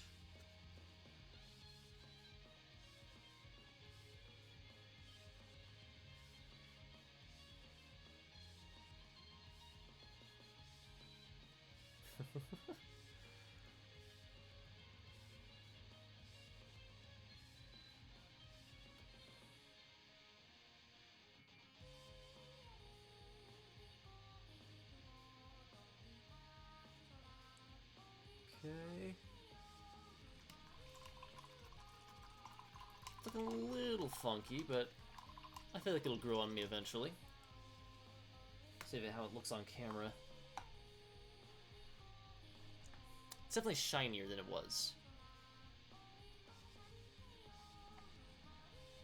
A bit more visible. Almost looks kind of goldish. Not quite what I'm going for, but it'll do for now. We'll see how it turns out once we get that last highlight on there. I'm also not very good at highlighting hair, so I'll take that as a caveat there.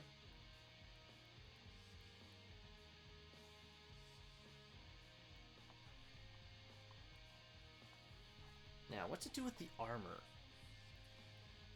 I ended up giving it this like lavender color. Wasn't exactly what I was going for initially, but that's what we got. Should I try to make a darker version of this? Should I hit the recesses with it?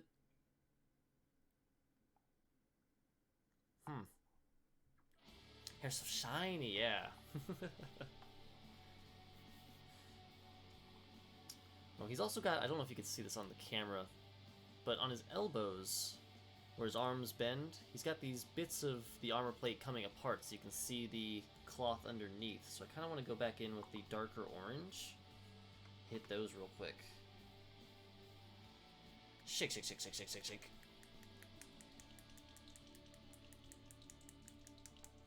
There we go. Let's drop down some of this real quick first. Oop. That should be fine. That tiny little bit.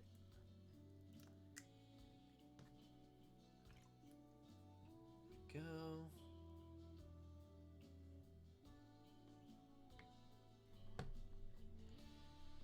Probably gonna need more orange than that, but that's fine for now. Let's slowly add that red in.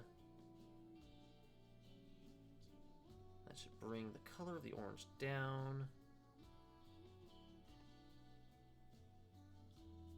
There we go.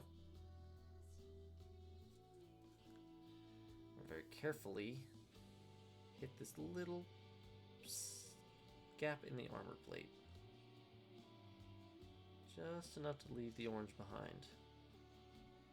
Oops. Hit the armor plate pretty straight on there. That's fine.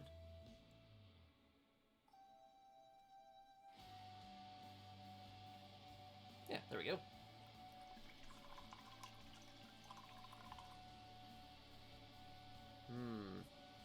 I'm wondering if I should just hit the armor with like the off-white. Like maybe dry brush a little bit, just catch the edges of the armor.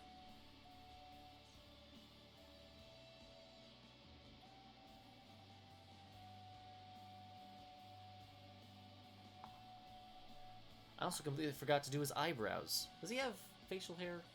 He does. He has a goatee, too. Ooh. We'll go back in with the metallics in a bit. We have a little detail brush. We can probably do that.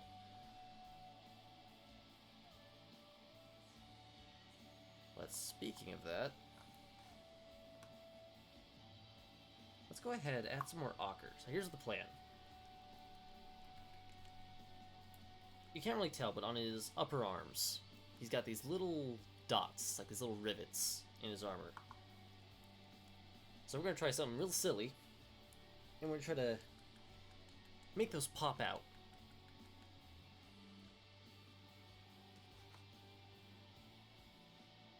There we go. Thin this out a little bit. Tiny, tiny bit.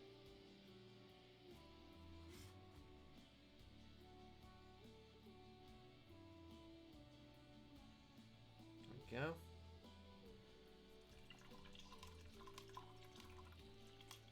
And we're gonna bust out that tiny little brush. This little guy. Needle point.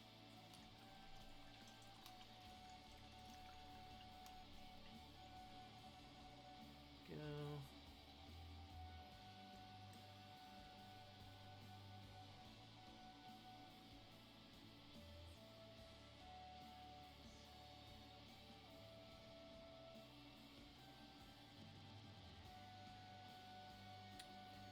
Excess moisture on there. Alright. Wish me luck. Oh, this is not gonna work.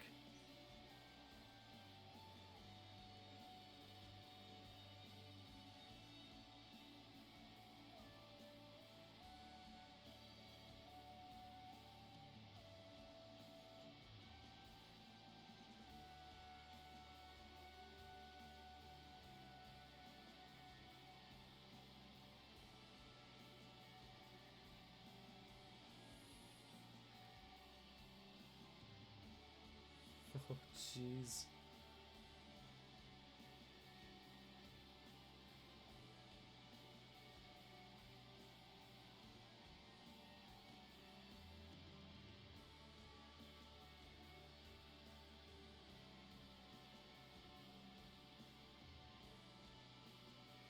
Whew.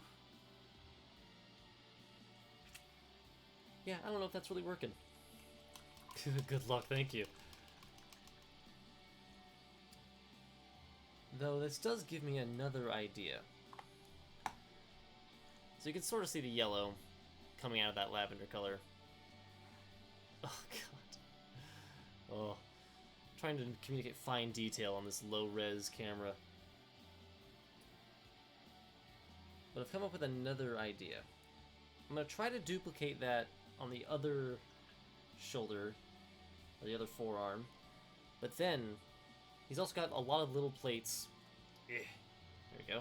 He's got a lot of little plates on the arms here. It's really segmented. So what we're going to do after we duplicate what we just did on the other arm is we're just going to line those armor plates.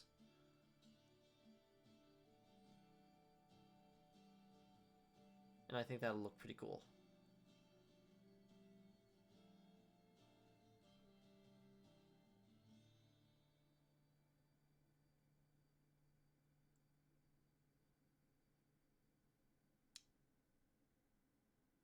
Either that or it'll look really gaudy. Who knows? I'm not super worried about it.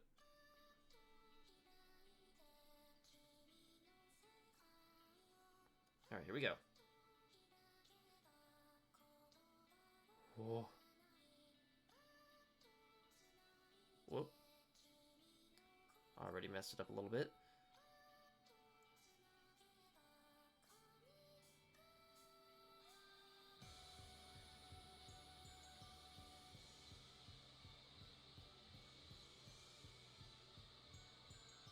Oh, jeez.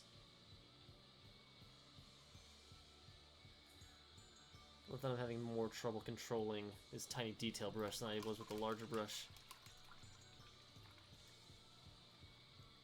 Let's try again.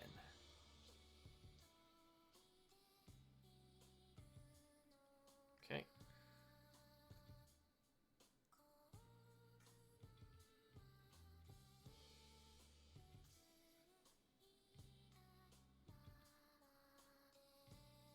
Okay.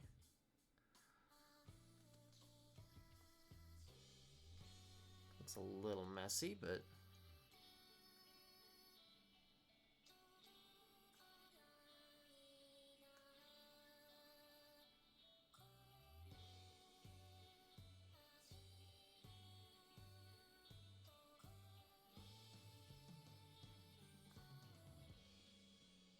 ooh, okay.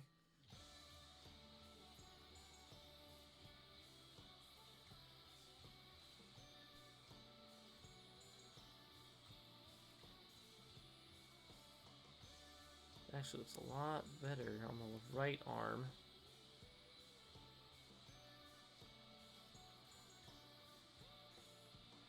Than it did on the left arm. Very nice.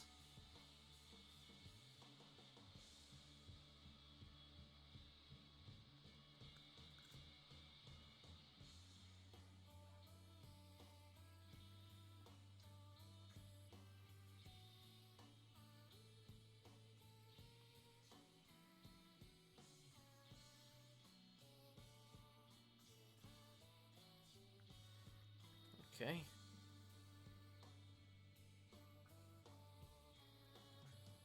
Let's see.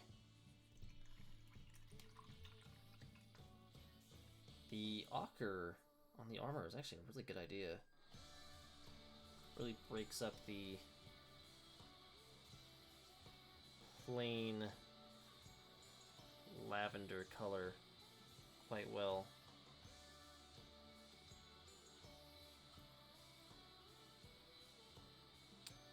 What should we do with these chest plates? Ooh.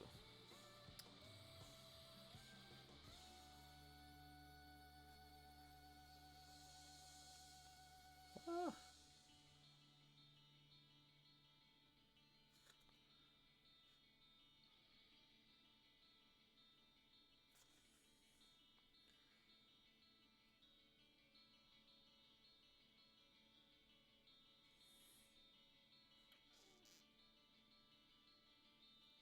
I guess that'll do.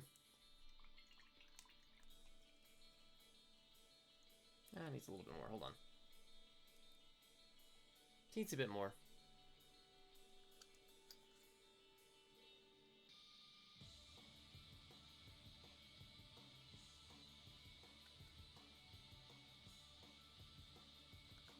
There's that. Just make sure this gets nice and covered.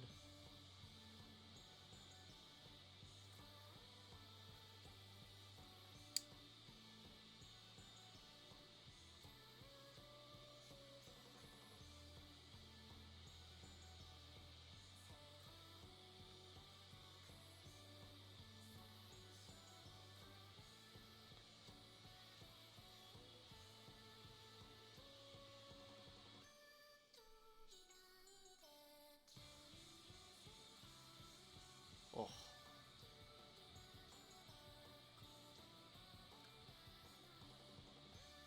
Trying to pick out the details in this lighting. It's a little rough.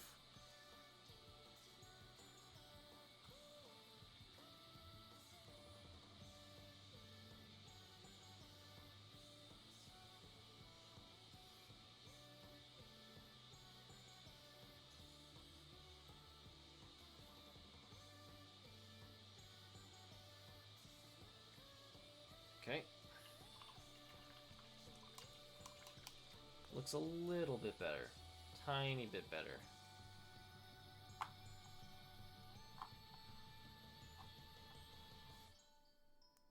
Feels a little bit more decorated now. Not quite that flat lavender color. We're going to keep that on the legs, though. That little knee that you can see. Probably just going to keep that flat lavender color. Alright. I think it's time that we hit the hair with that last highlight. Oh. The music ended.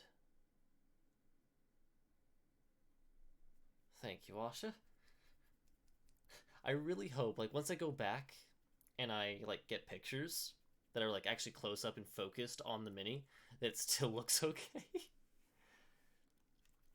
Because the way the lighting is, I can't even see the mini very well, and that is not ideal in terms of painting minis. Ooh. Oh gosh. Don't start playing again. Screw it. Let's just play this one again. I really like this album. Alright. Yeah, like, these are the sorts of lighting conditions where once I actually, like, go back to normal lighting and I look closely at this mini, it might just look like garbage. But we'll see. It looks good right now, so I'm hoping it'll look good once I actually look at it closely. Ugh.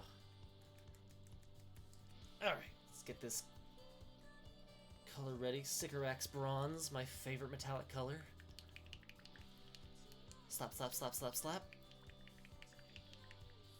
That's the paint pot, I promise. Alright. Down. Let's put this detail brush away. We don't really need it right now. Where did I put this thing?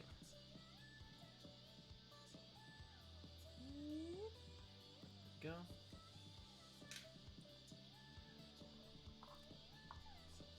Alright, let's go ahead and put this in this corner. Open the pot. With a loop type thing? Cool. How did that work?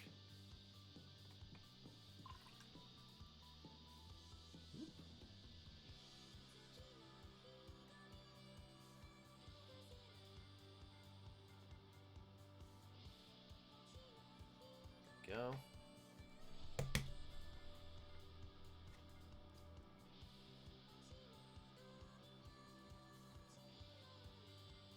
little bit of water to get nice and loose.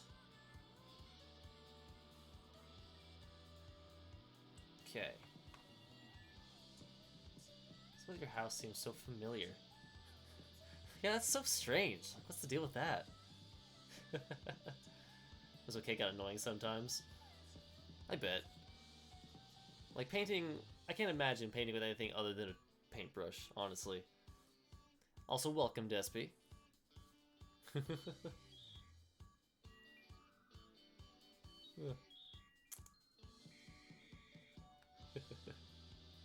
How was the stream, Despy? Did you survive Resident Evil? Goes well over here. It was a brush. Oh. It was like a magnifying glass thing. Oh, I see. Oh, he didn't survive. Between your face and hand. See, that would actually be pretty helpful in this situation. Because then I might actually be able to, like, keep the thing in frame while I paint. But we do what we can. Okay. I don't imagine this step will have as much of an effect as the last one did, but I'm excited to try it either way.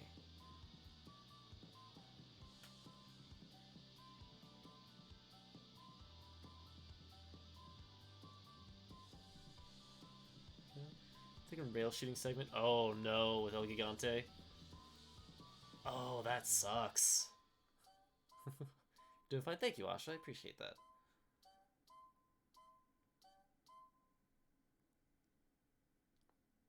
God, I don't think I ever could have gone through that game on veteran alone. Like, I had to do that co-op.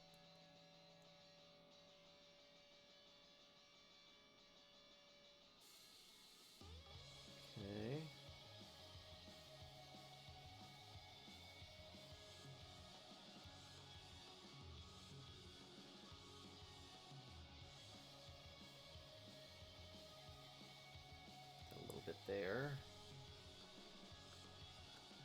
those sisters are always brutal. They really are.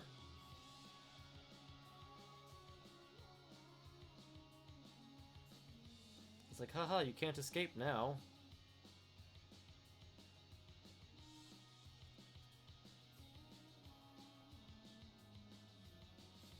Alright. That's good enough for the hair. Might have overdone it a little bit at the front.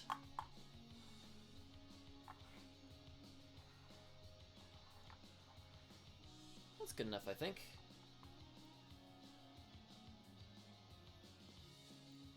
I really like the way I got the braid looking.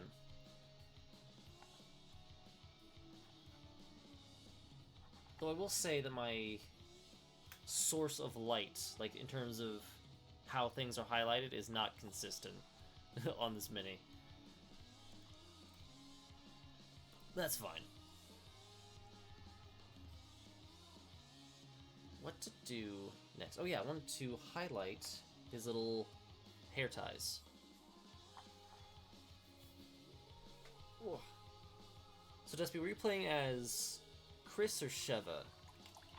I popped in for a second, just to lurk while I was setting this up. So I didn't really see like how things were going, or who you were playing as. Do you have to play as Chris if you're doing one player? Where's that? There it is. Need the elemental bolt in the white. Shaky, shaky, shaky. Let's play as Chris. Nice. Football. Oh. Good old rock puncher.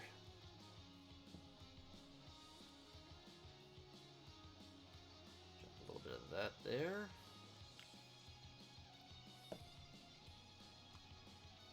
And then one last... I have to play as Chris on the first playthrough. Ah, I see.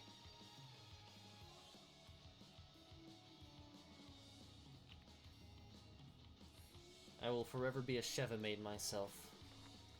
Can't imagine having to play as the big buff guy.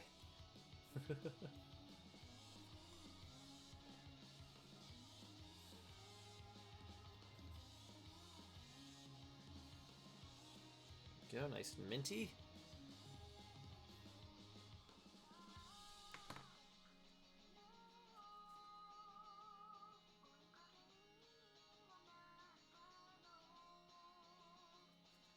Go, and then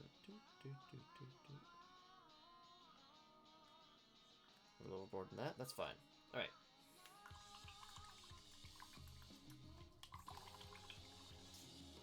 Go.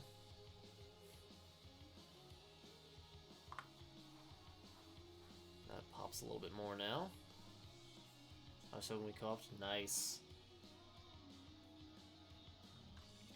Can't get enough of that bow and arrow that she gets. It's fantastic.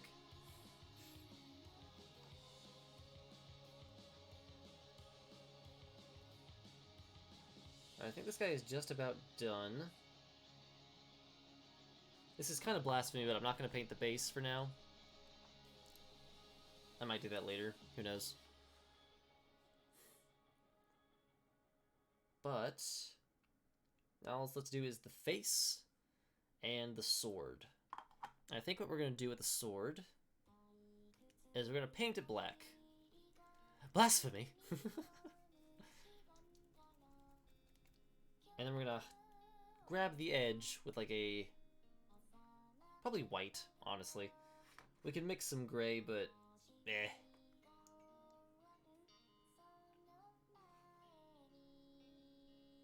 Go.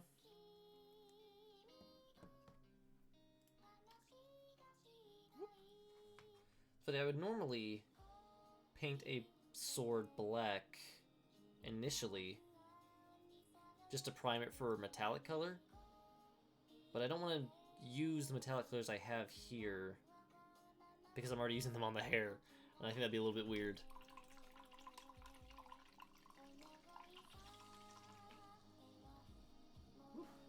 Alright. Black. That's paint this blade.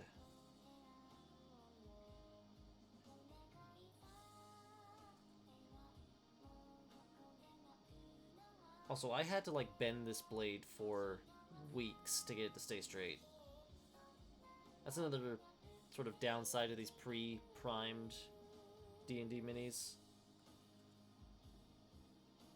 So they don't always package super well.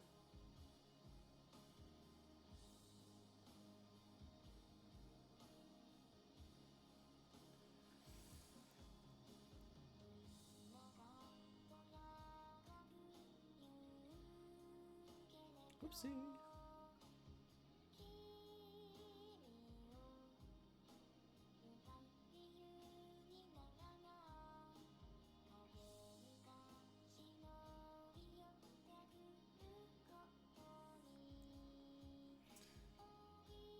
Alright. That's fine for the start. Oh man, I also just noticed the little tabard in the back is getting caught up. We'll have to deal with that in a second, but not right now. Yes, curvy swords and staves. Oh my gosh, yes.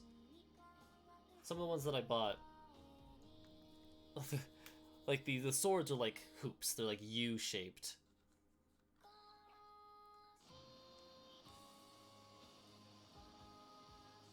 Not ideal in the slightest.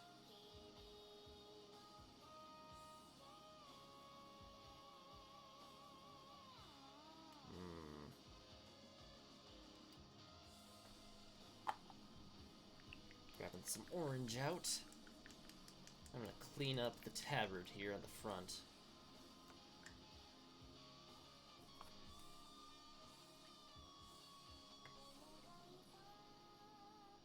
Just a little bit. Doesn't need to be much. There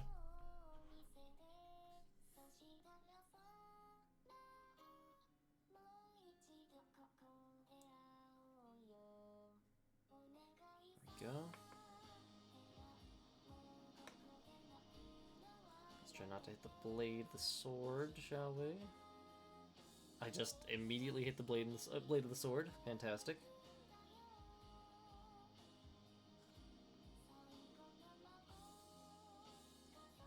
What the heck is happening here?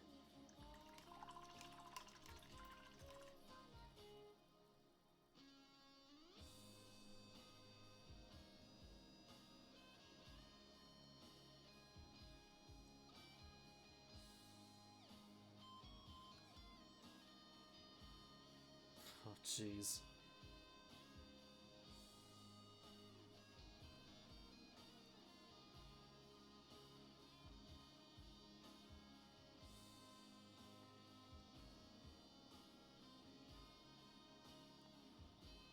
Well, really messed up the tabard. That was a shame. Alright, let's go ahead and clean up this orange a bit.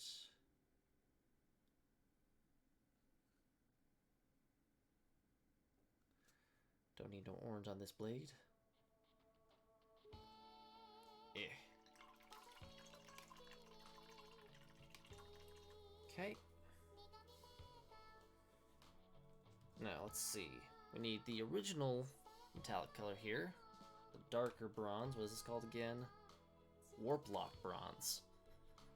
It's a fun name. And we're going to break out the detail brush again.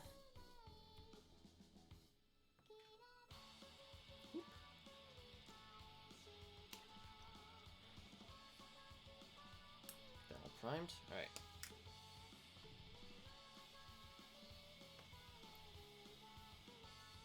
Just one little scoop of that.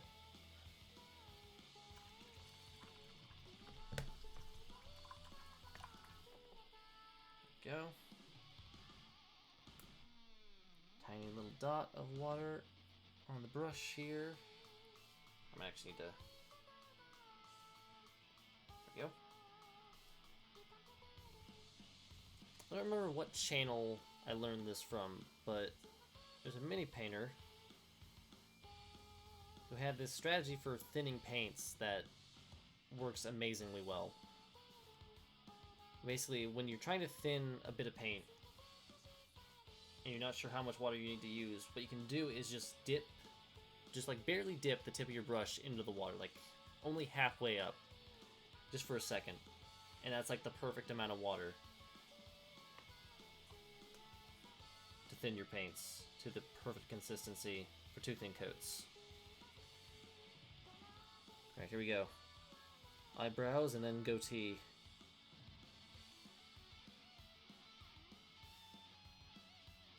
Okay, eyebrow number 1.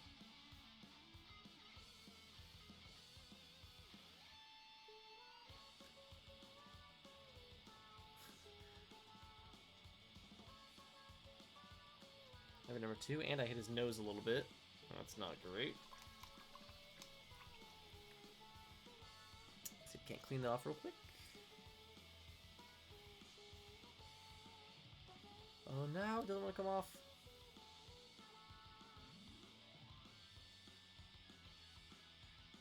Aha!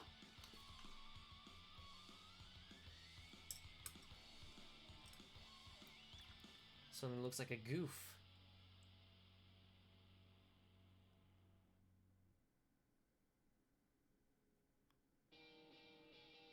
Well, we'll just have to paint that back over with more skin tone later.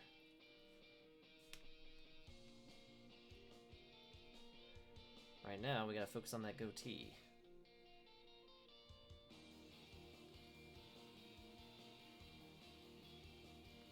Alright, here we go. Goatee time.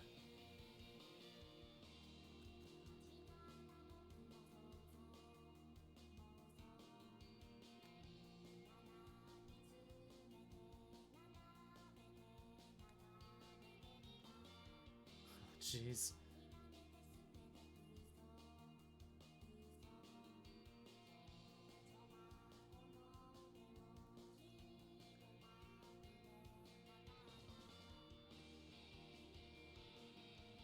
Alright, that doesn't look too bad so far.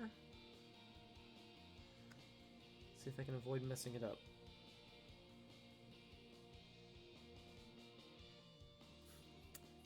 It's a little lopsided. But that'll have to do.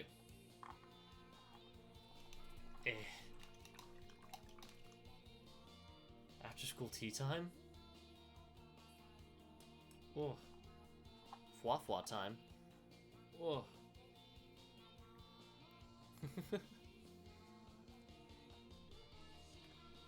Gotte? Now that's actually... Putting some K-On! Music on would not be bad. I wonder if that would get copy struck. I don't know who owns that. Like, it's not Shueisha. I feel like they're super, like, heavy on the copyright strikes. K-On! Is amazing. I have the complete collection on in Blu-ray. I think that include the movie?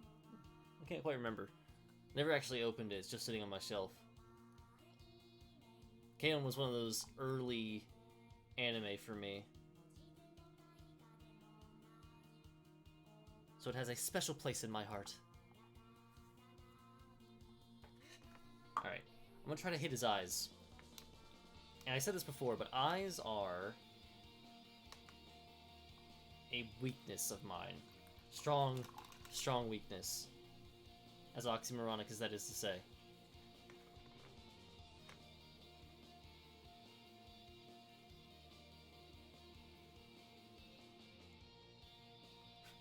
Okay, here we go. Oh, jeez. Oh, no. Huh? Shaky hands, shaky hands. Oops, I just touched the side of his face. He's got some more paint now.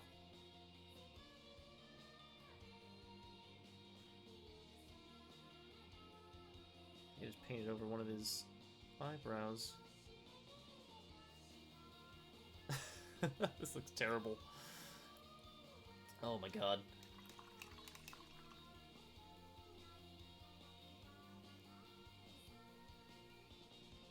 Absolutely horrendous.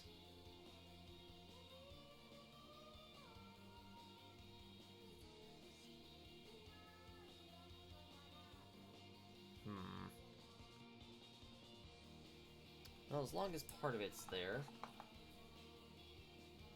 We hit with some beige. So I could never remember where I learned certain techniques. I think this one was Miniac. I could be wrong, though. But basically, painting the eye black first, and then coming in with a small dot of, like, off-white. Or whatever color you want the sclera to be. Because then it's sort of like outlines the eye automatically. Like, you pre-outline and then you fill that in. And it's worked for me in the past.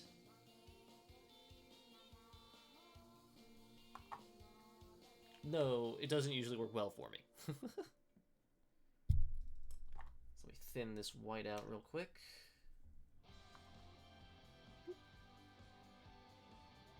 Get that nice and thinned up. Da da da da.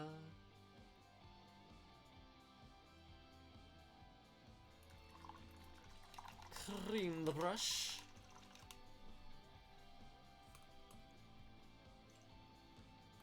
Alright. Just get a little bit of this off-white. And by a little bit, I mean we're going to fill up this detail brush. We're going to try to salvage these eyes. Just need to poke. Poke it, poke it, poke it. Ah! That looks ridiculous. Huh. Okay. Make you want to paint minis? Oh. If I have made you want to paint minis, then I've done my job. Well then. He's a little cross-eyed.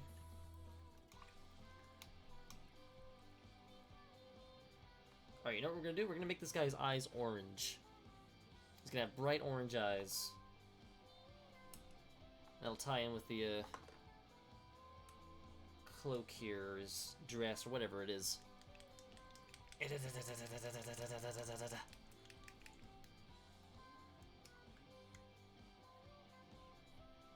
let's grab a little bit of orange out. One little scoop with the brush. There we go. Clean that off. Alright.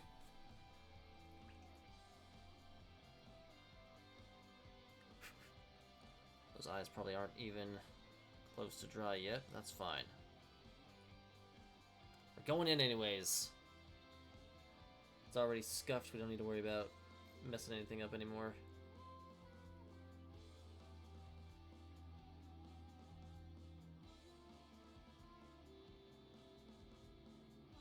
Come on. Come on. Alright.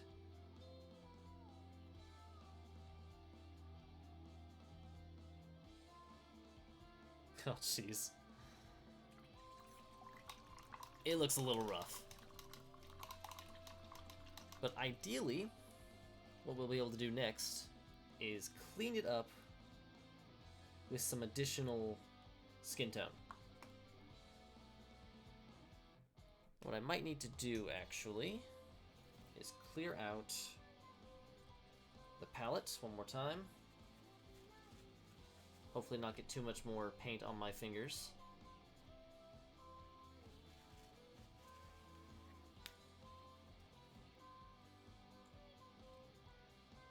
Oh, some nice little acrylic smear art. Make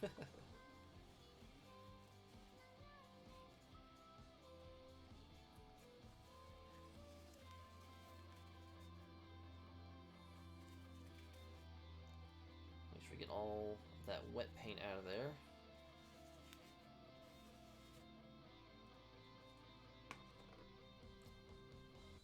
Go.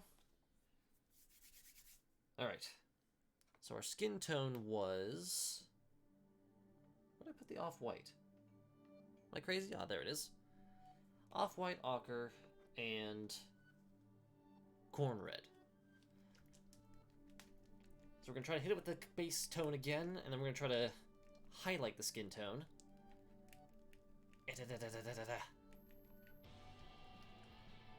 Give them all a good shake. Put all the rest of these away for the time being.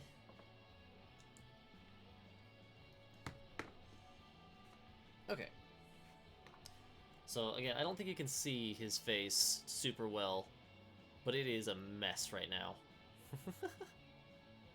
I think I did the goatee okay, but the eyes have just completely melted.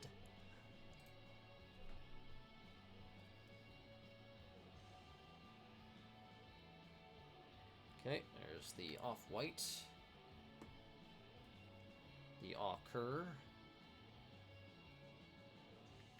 roughly equal parts on that.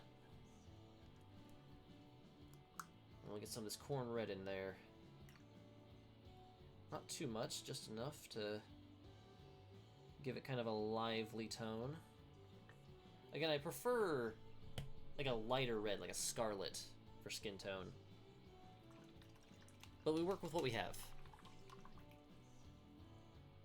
And I did not prepare a scarlet.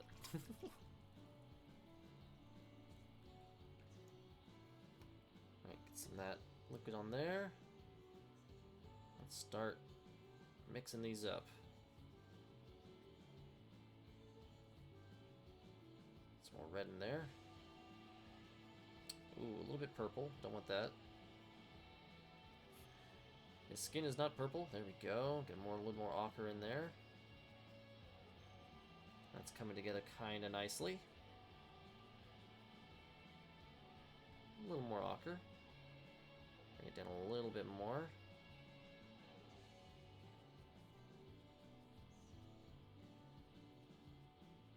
Let's go with a little bit more red.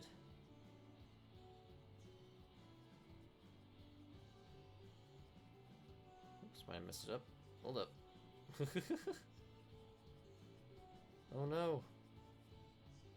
We've lost it. It's now a very darkish pink. We need more ochre. Let's see if we can salvage this. It's not looking good.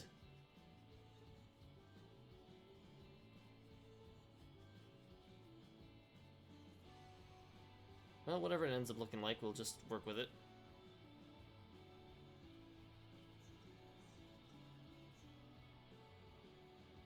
Good enough.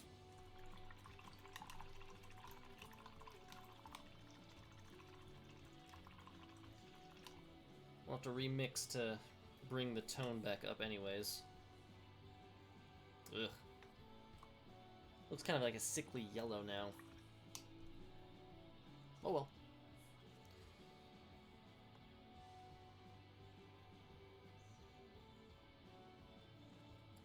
Right then, alright.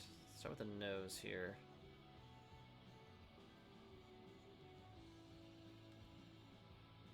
Okay.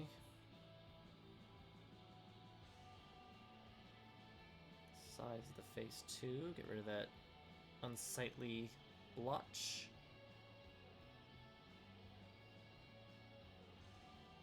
Uh-oh. Brush was a little too wet and it dropped a whole big old dollop of water right in the face. Gotta make sure it gets dry properly. Go.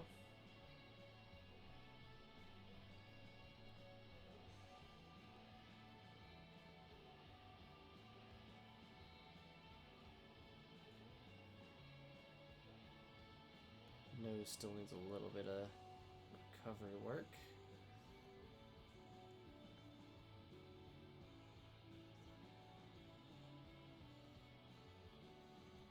Go.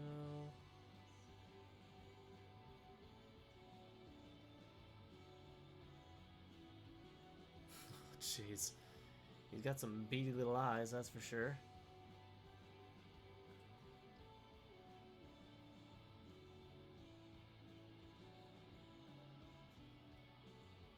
I have to use this opportunity to salvage the ears here as well.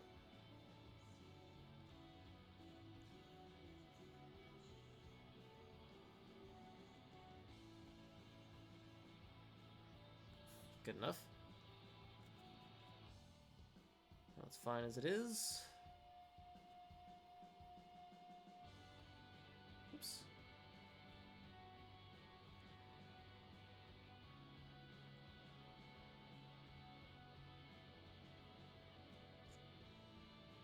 Okay. I think that's salvaged enough. Now what we want to do is mix it again, but this time less of the colors and more white.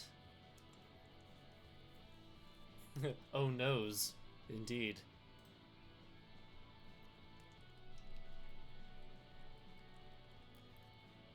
So we'll actually add the white later. And we've actually got that there, so what we need now is a little dollop of corn red, tiny little bit, and then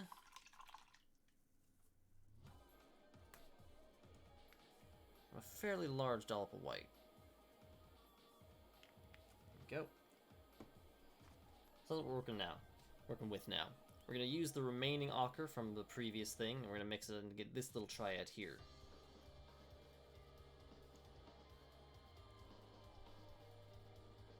Let's go ahead and just do this little number. Here we go.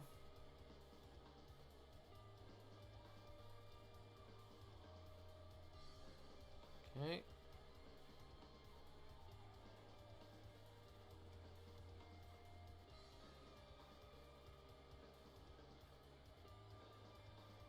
Definitely had too much water on my brush there.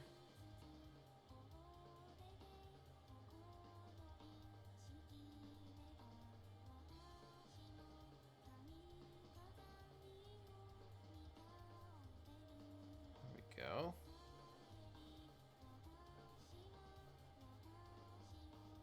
Getting lighter. That's showing up all right. There we go.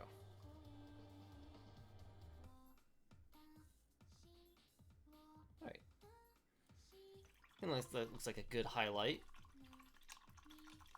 If we compare what we were using as the base tone over here to that one, I think that works out. So now what we're gonna do, we don't need to hit the entire face with this highlight color. We just need, oops, that's too much.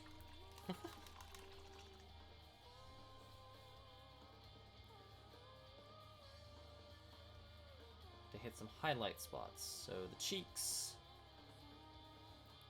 the nose, the tip of the nose, side of the face.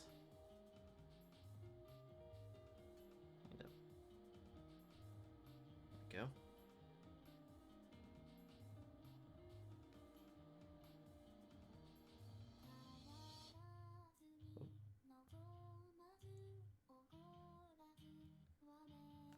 The nose.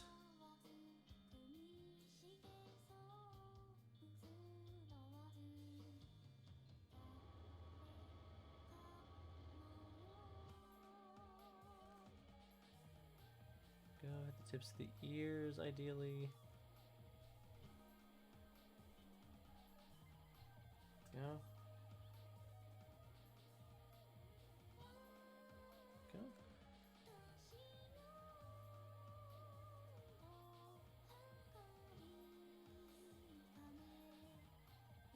The fingers as well.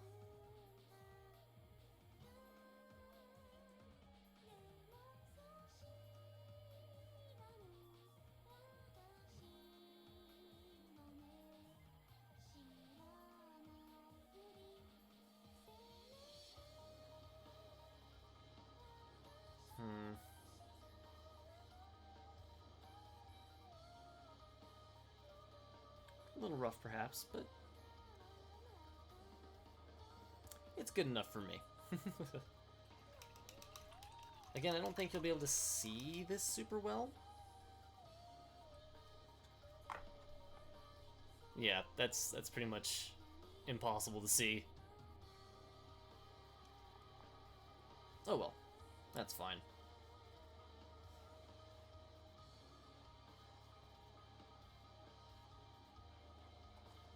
Okay, so now what I want to come in and do is we're going to give this sword a bright edge. Now there are ways you can do this that makes it look like you've given it a silver sheen just by like combining some shades of gray and white, specific patterns. I'm not good at that. I think I said that before. Just to reinforce, I am not a non-metallic metal guy.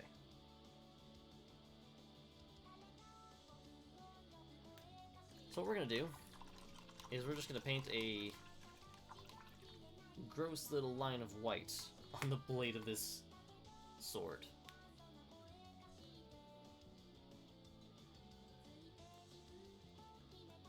And we're gonna call that good.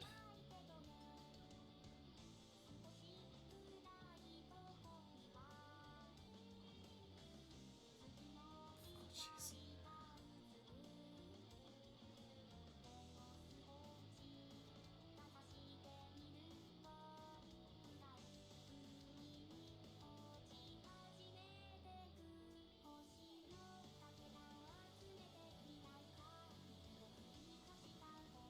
It definitely doesn't help that this sword is like a geometric shape. It's like square.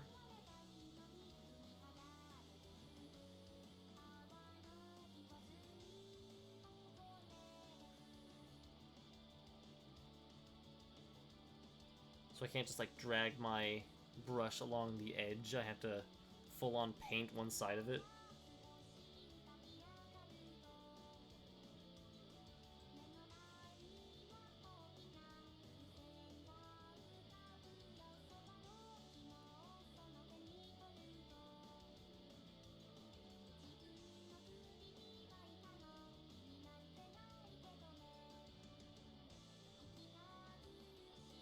Good enough.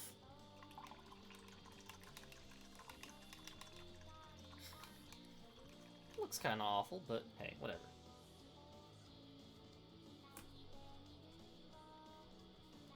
All right. And it sort of it strikes out, stands out.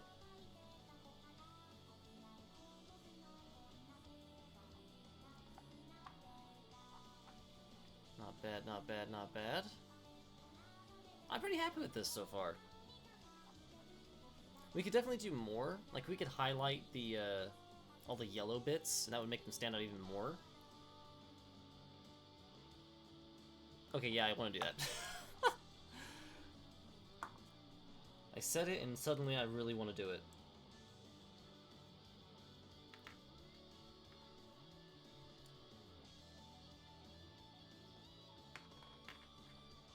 So basically what we're going to do is mix... Whoopsie poopsie.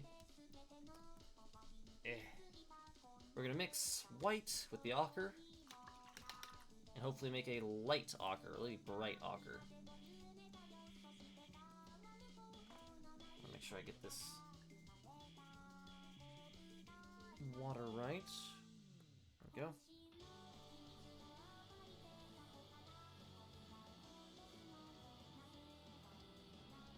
To accomplish this, we're just going to mix the ochre into the white. Oh, that's perfect. Look at that. That is fantastic.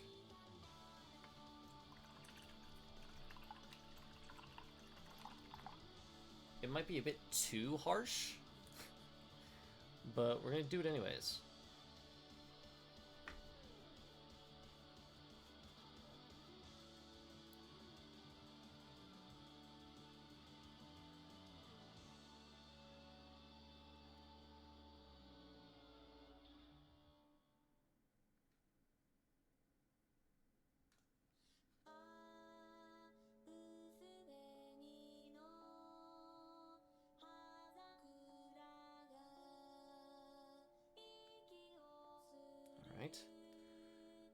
I am not going to pick out those tiny dots again, though. I refuse. That did not work out the first time.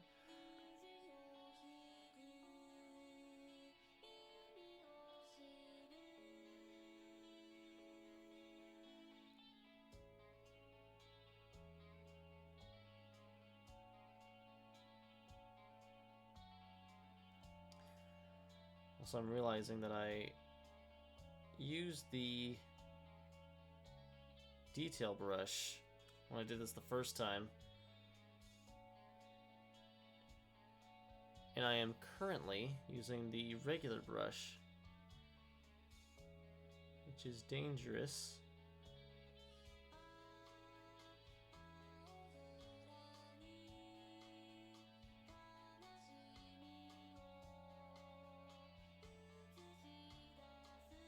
Basically asking to go overboard at this point.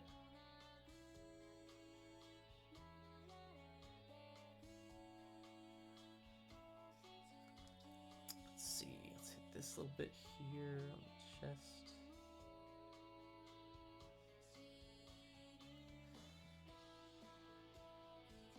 This bit here.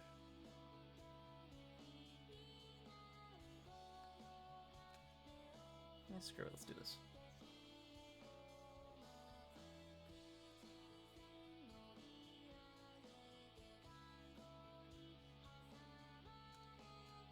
That bit, this bit.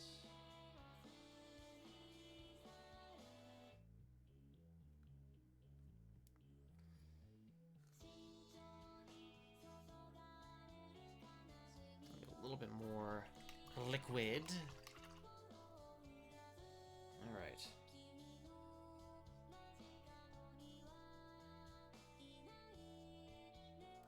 Just need this one last little highlight here.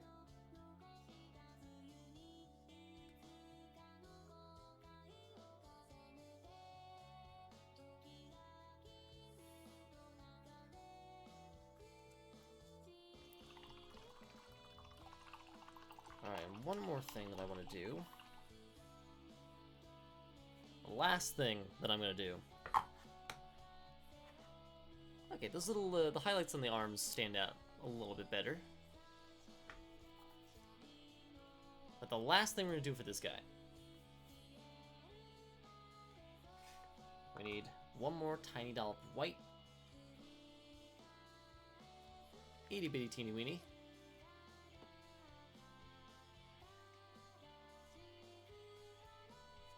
Take that little... We're not even going to thin that out.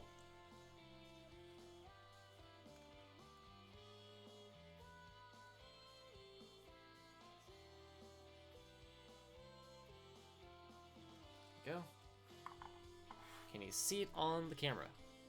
Oh, just barely, yeah. I added a little bit of a white highlight on the little blue jewel in the sword.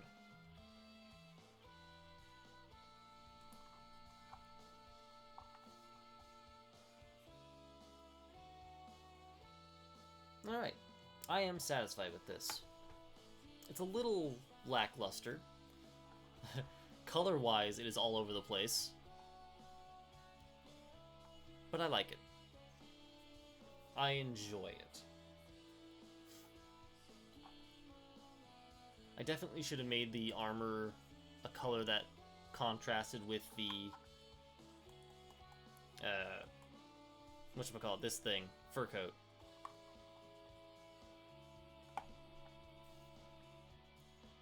But for each individual piece, I'm pretty satisfied.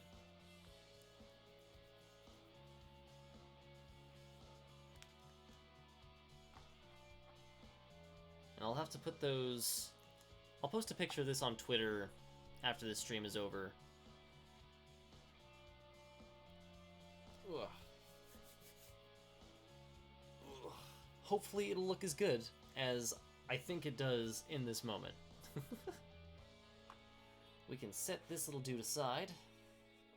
Well, thank you very much. Set him aside and we can start working on these two. These dwarves. So, my friend's D&D campaign is going to be like an icy setting. So ideally when I build up the rest of these, there's 30 in total. These are just 2 test models I wanted to try painting. I'm probably going to put a bunch of like... I'm going to try to make some snow texture on these bases. Dwarves! Diggy diggy hole, am I right? So we can get rid of these ones. And the thing about these dwarves is that I don't want to use these traditional paints as much as possible. We'll probably use the metallics, because they are wearing armor. But I want to try using, almost exclusively, these speed paints. And basically what speed paints are, speed paint and contrast paint are basically the same thing. Depends on what brand you're getting. It's basically a very high pigment paint that is also very, well, not wet, but it's very thin. It's thin but high pigment. So what happens is it'll deposit a lot of its pigment, or like all the paint will pool in crevices, but it will still deposit pigment on the raised surfaces. So you'll get a really natural light to shadow on textures. So, we're going to clean out this palette one more time.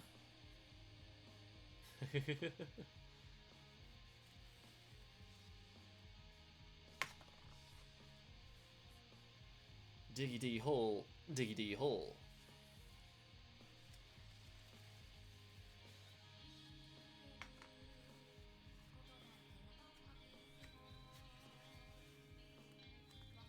Now I'm sure you've heard the metal version of that song, which is amazing. But I'm fairly certain the original was actually the Yogscast version. I could be wrong about that. It might be completely the opposite. But I heard the Yogscast version first. So let's put away this detail brush, because we don't need it anymore, at the moment anyways. Let's see. I thought I had another one of those things. I guess not. Alright. Set that there. Okay, so let's brainstorm. Yogs? High rollers? I was just trotting them. I actually pretty much only watch the main channels. So like the Lewis and Simon channel. Mostly just for the GTA at this point.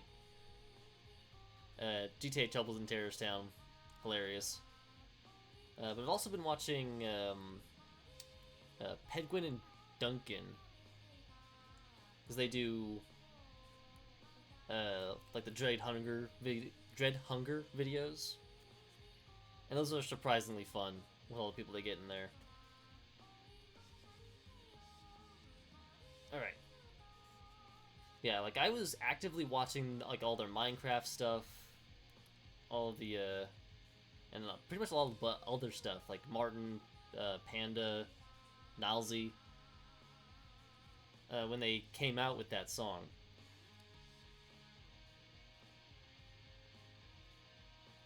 Yeah. So, some brainstorm. We've got these zenithly highlighted.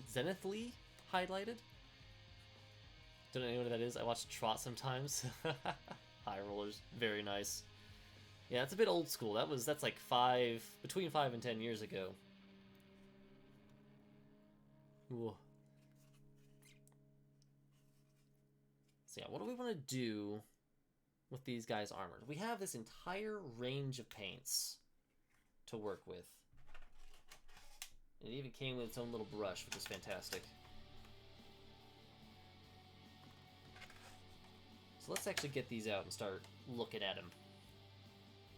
Oh yeah, he was. Trotimus is Hat Films, right? So he had like, with Ross and Al Smithy. They were pretty active in all the Yogs. I don't know if they're still affiliated with the Yogs. Ugh. But like I said, they had a lot of Trials videos, like Trials Evolution videos that were a lot of fun.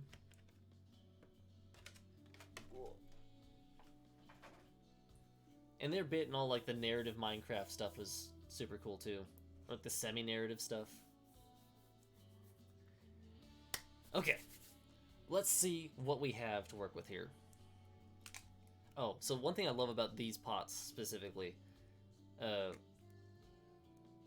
one thing that makes mixing paints kind of difficult, like after they've been sitting for a while, is that the pigment and the medium separate, and so you really have to go at them to get those like things moving again, start having them reincorporate. One thing you can do to alleviate that is to put an agitator in your pot, and that can be something like a little ball bearing or just anything that will break hardened stuff up. These came with agitators in them, so they click as you shake, and it's fantastic. Anyways, so we've got orc skin, nice green color. Ooh, fancy, yes, indeed. Oof. We've got blood red, that'll be fun. Pallid bone, that's like a tan color, I'm assuming. Oh, also, like, you'll notice a lot of these look really dark. And I think that's just a factor of them being extremely high pigment. So, like, once you actually spread it onto the model, it spreads out a lot more, and you actually get to see the color. We've got hardened leather, nice little brown color. Grave Lord Gray, dark gray color. Zealot yellow, like, that doesn't look yellow to me at all, but like once we start to spread it, it'll come out perfectly. Fire Giant orange, I'm gonna avoid that after all the trouble that guy gave me in Elden Ring. Crusader Skin, so a nice skin tone. Hive Dweller purple, I kind of want to use Hive Dweller purple on one of these guys. And High Lord blue. So immediately, I want to use these two. High Lord and Hive Dweller purple. I kind of want to make these the main colors.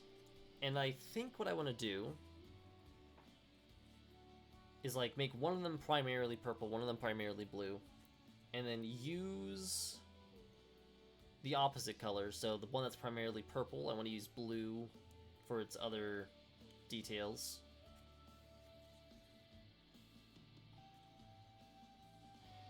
Then we'll just mix those two up. So you'll probably use... Now the issue with these being heavy infantry is that they're heavily armored. So whereas this mini has like armor, it has cloth, it has all sorts of stuff. These guys are pretty much all just decked out in plate.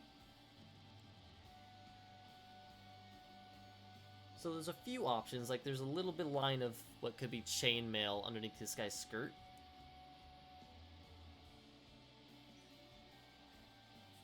Let's see, let's actually...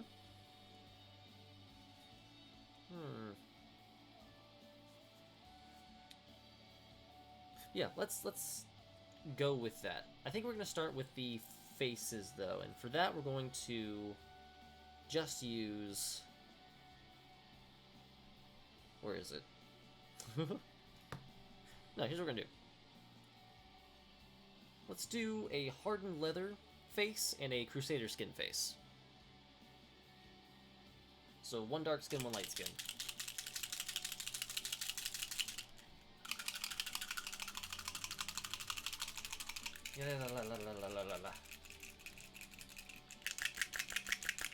Now, this will be the first time that I've ever used these sorts of paints before. So I am entirely in the dark on how they act, how they behave. I imagine it's something like a wash, which is very wet and runny.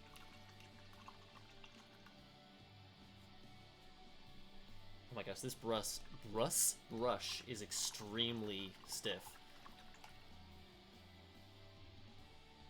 There we go, got it all loosened up.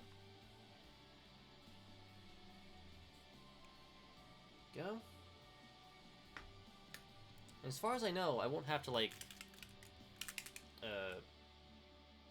what's the word I'm looking for? I'm starting to blink on words. I shouldn't have to thin these paints out. Oh, whoops. Whatever.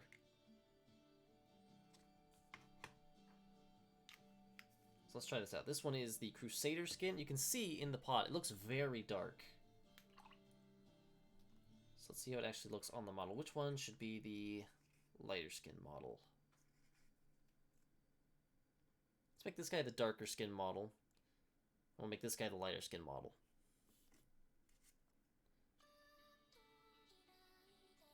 Okay. Got that all loaded up. We'll just sort of press it into these crevasses. I'm gonna hit his beard as well.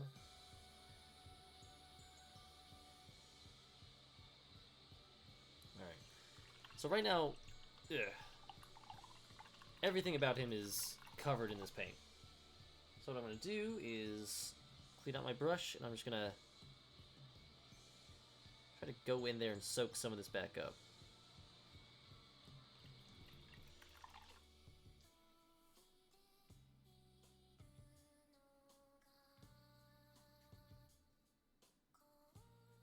Oh, jeez. It's very runny.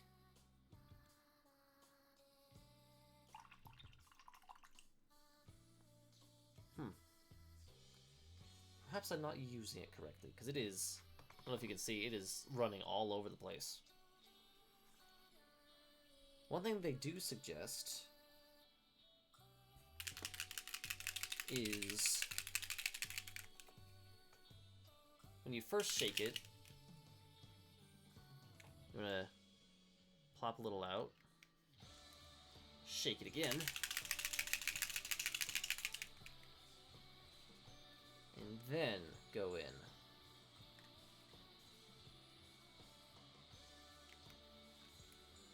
There we go. A little bit of hardened leather on there, not that one.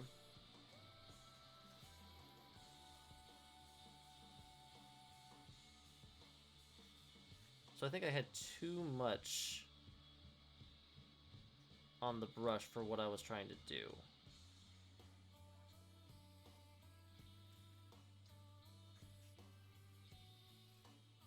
With that first one. Whoopsie. Knocked him over. Egg cartons, not the most sturdy bases to paint off of.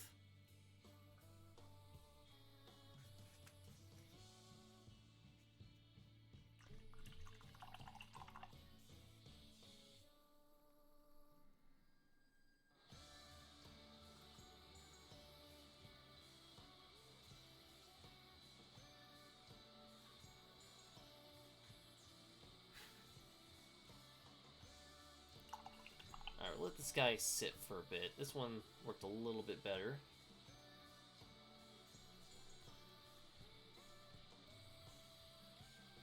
I think we want him to be blue, and I want his beard.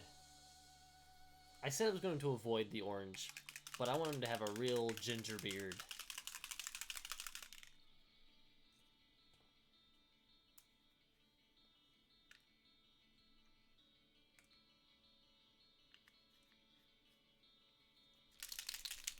Shake, shake, shake.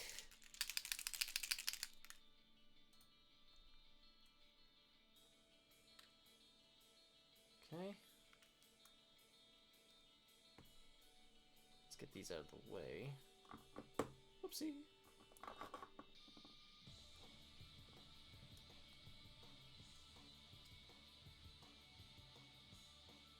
Okay, just enough.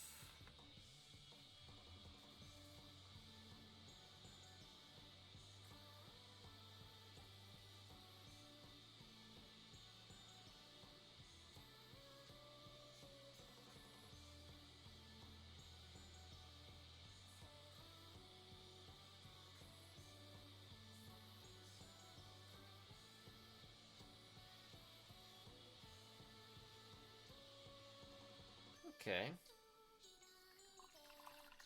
Now, one thing that I've heard is that you're supposed to paint paints like these over white.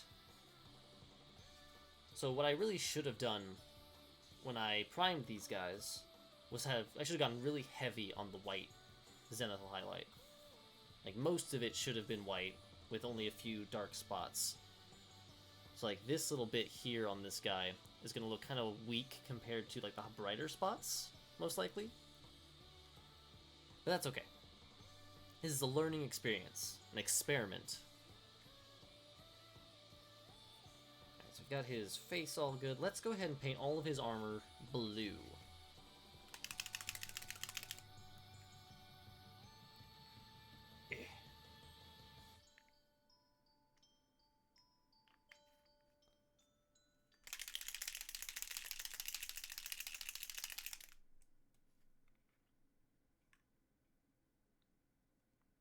Ooh, I like that color.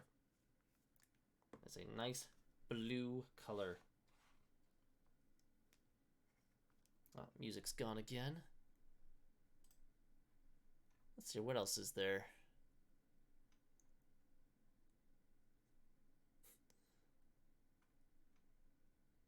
Lo-fi video game beats? Let's go with that.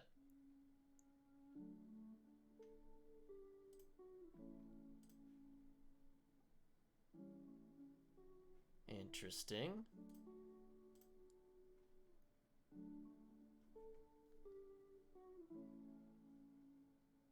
Okay, let's load up this brush nice and thick with the blue. Let's go to town on this guy. Start with the back.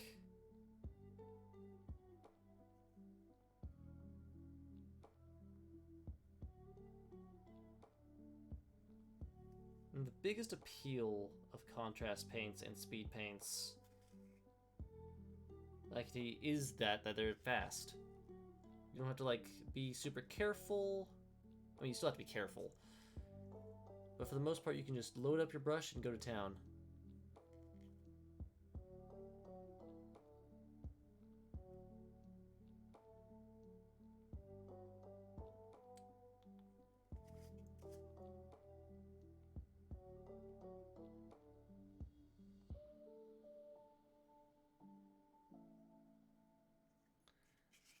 Go.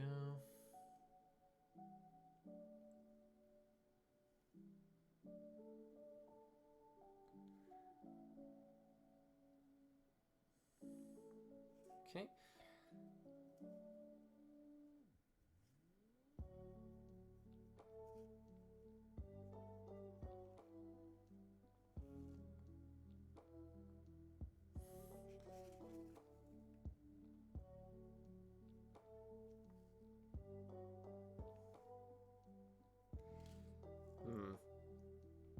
I don't know if I'm really digging these lo-fi video game beats so far.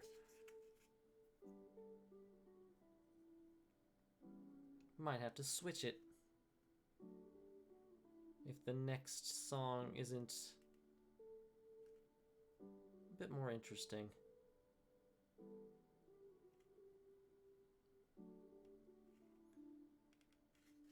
Alright, let's see here.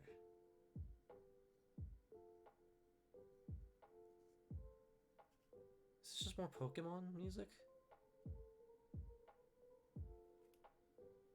What is this?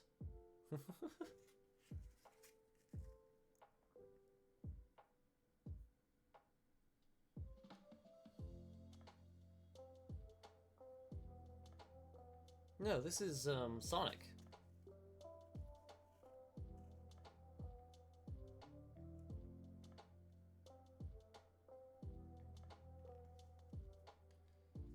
Alright, let's get his hat. So far,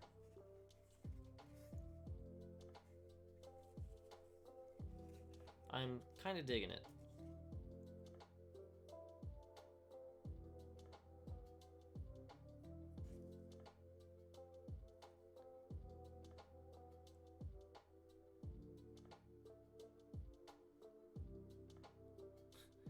I have noticed though that as I've dragged the brush along some of the surfaces, it has flicked bits of paint onto other parts of the model that I didn't necessarily want to be blue.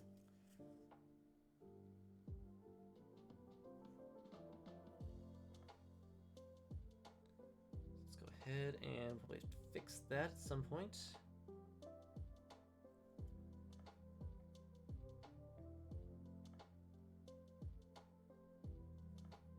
Alright, almost done with the bulk of the armor. Just gotta get his legs parts now.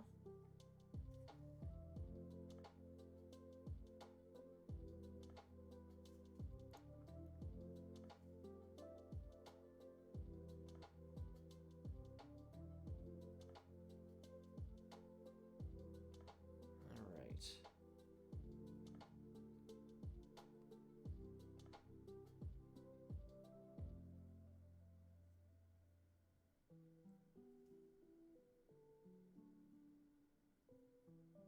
There we go.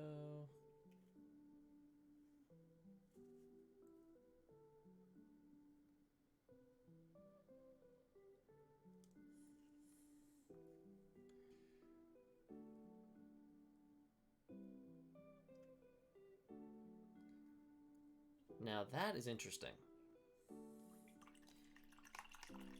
Because it's stiff brush, probably? There's just there's like a couple of blue flecks in his beard. But honestly, this looks pretty good.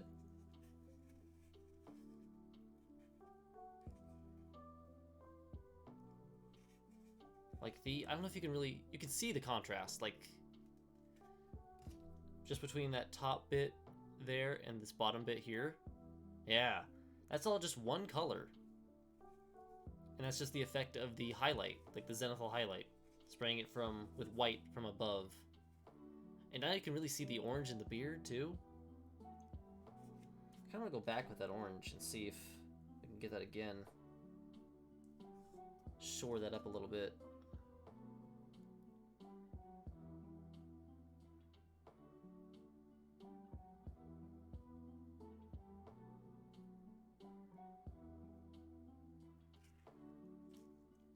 Make it even deeper. All right.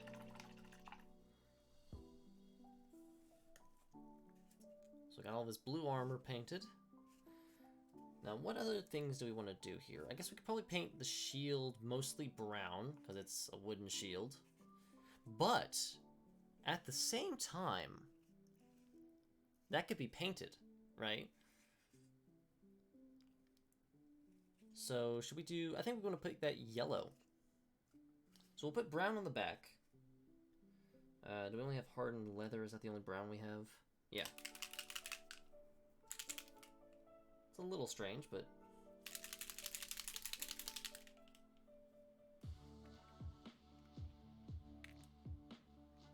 Okay.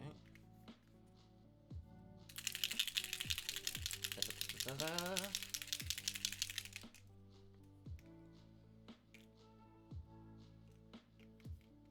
So we're going to paint the back of the shield brown.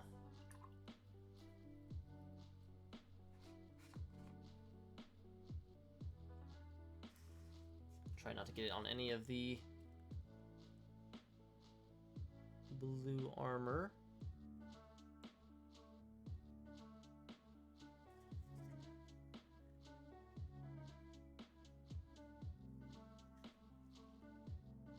Okay. Good, good, good.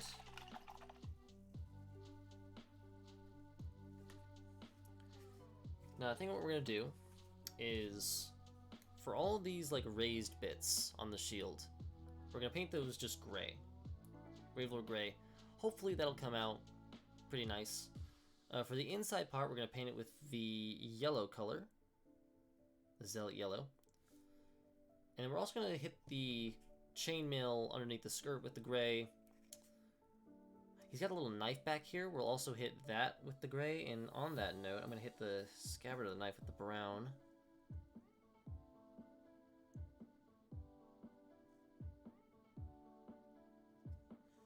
He's got a belt as well that I want to hit with the brown.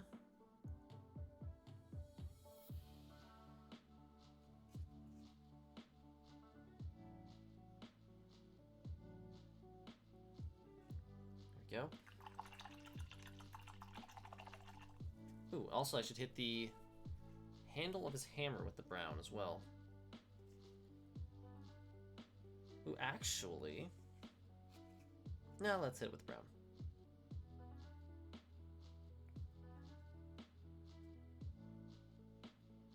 No need to make this too complicated.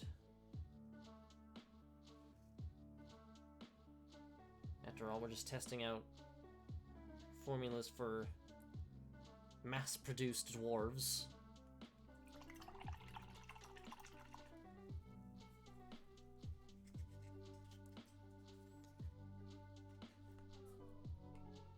Alright, let's hit the yellow first.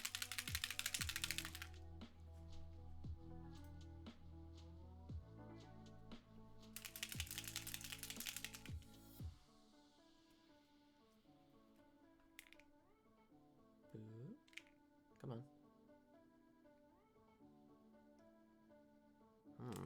Yellow might be causing some problems here. Come on, yellow. Waiting on you.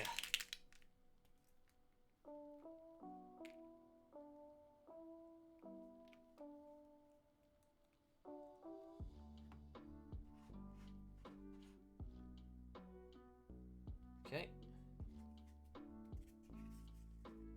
I'm trying to get this in between everything.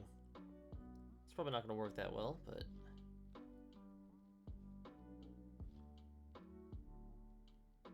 Oh, never mind. That is...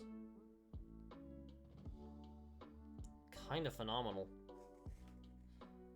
Oh.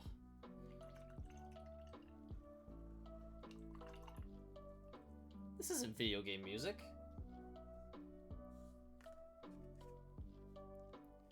It's just the Adventure Time. Oh, that yellow looks amazing. Oh my gosh. Alright.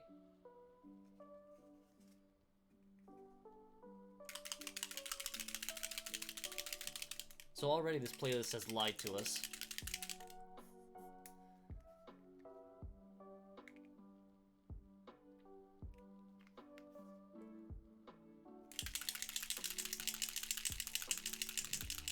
Nice.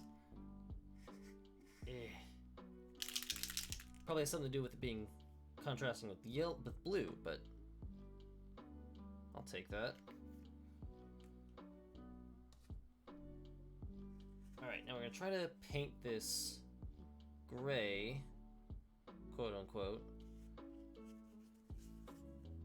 over the last remaining things.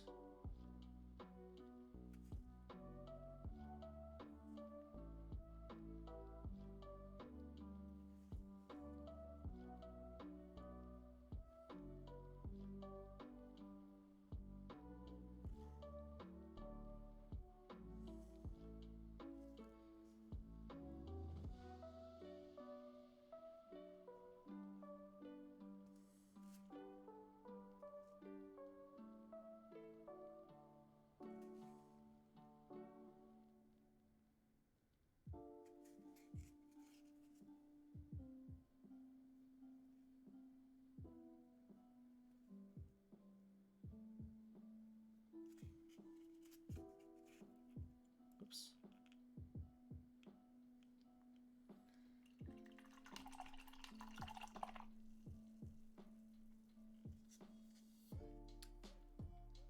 All right.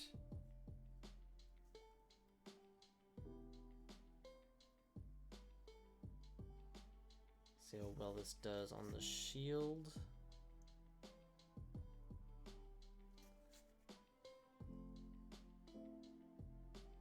Oh.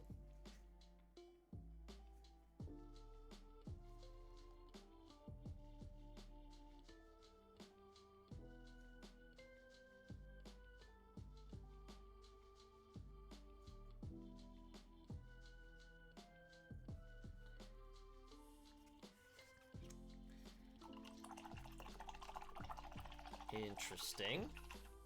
All right. So there's that shield. Looking a little bit darker now because the gray kind of mixed in with the wet yellow.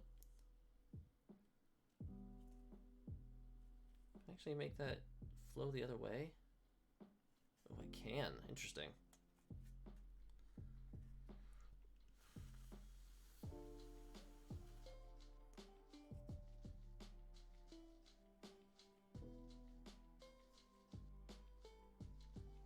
Okay.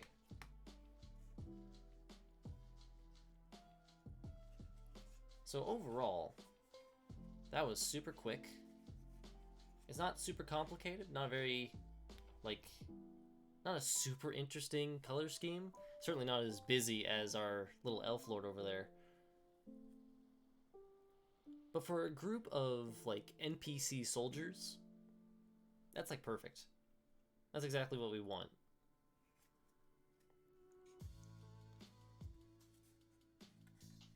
So, let's bring out this guy.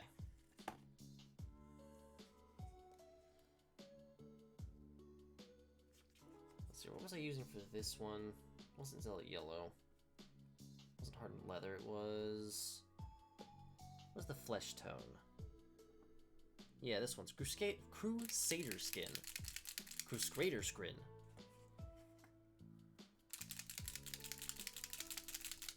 So I kind of want to use this, rather than as a skin tone, I think I want to use Pallid Bone as a skin tone, if I'm being honest.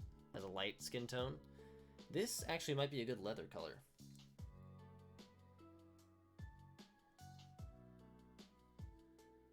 So I want to give that a shot. This guy's like a flagon.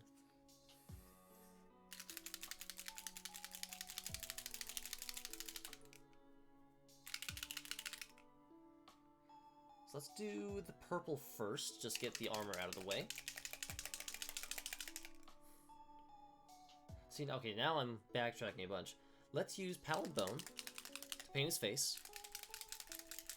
What little of it we can see. Then we'll hit his beard. What color do we want this guy's beard to be? We made the last guy nice and ginger. But we don't necessarily want to do that with all of them.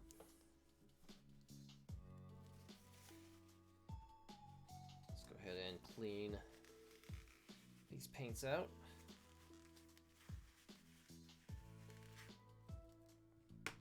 There we go. Pallid Bone, Pallid Bone.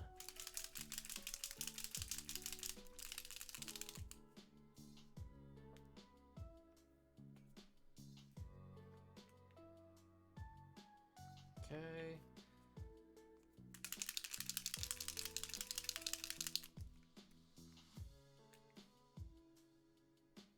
There we go. We'll get just a little bit of the Pallid Bone on the tip of the brush. Don't need a whole lot for this, just his face there.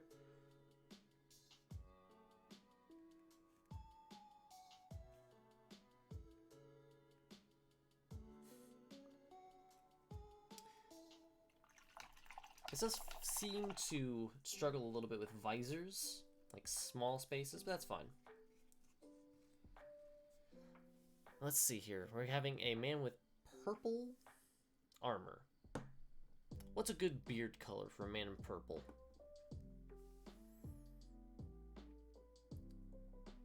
Yellow. That's obvious. Why wouldn't I just... Ugh. That's so obvious. Exactly. Blonde. So good lurking material for doing schoolwork. Oh, excellent. Love to hear that.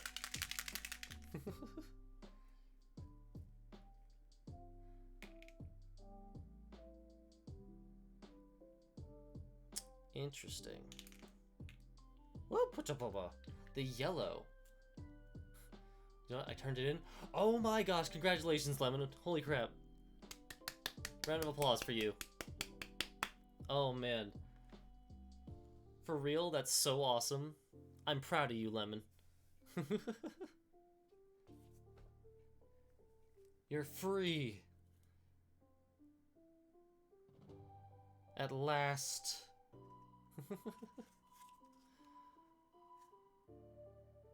Whoa.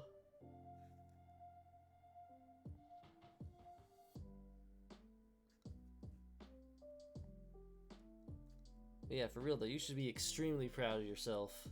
It is not an easy task to accomplish.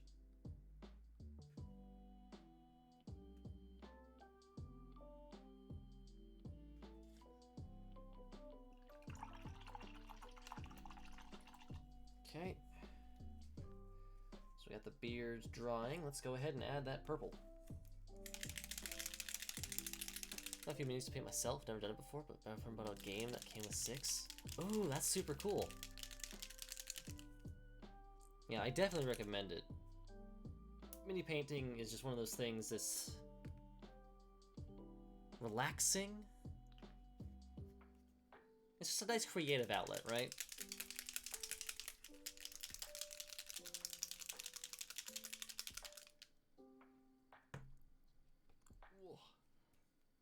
Not sure if I'll get the proper paints for it, just do what I can with all the art videos I already have, like acrylic paint. Yeah, I mean, technically these are acrylic paints, like these little things here, and even these. But because they're like specialty mini painting paints, they charge a little bit more for them. But like basic acrylic paint totally works. Like I had a friend who printed out a big old Tiamat. It's like a big 5-headed dragon with all these different colors.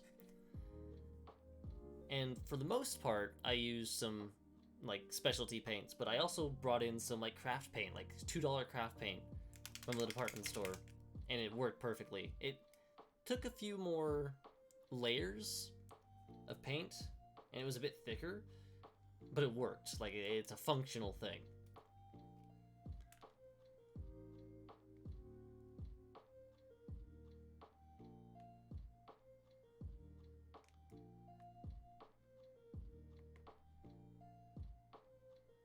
Go. Purple. I have used mostly acrylic paint for minis myself, actually. Yeah, there you go.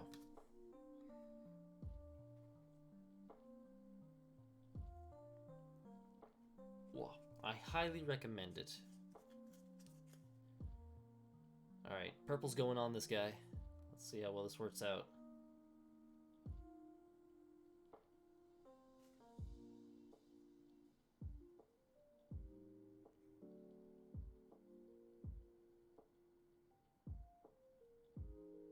Ooh.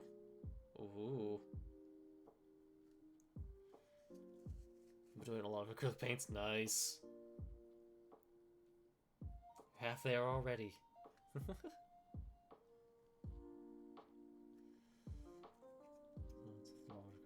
So the acrylic pouring art a year ago? Ooh, really? Acrylic pour is such an interesting thing.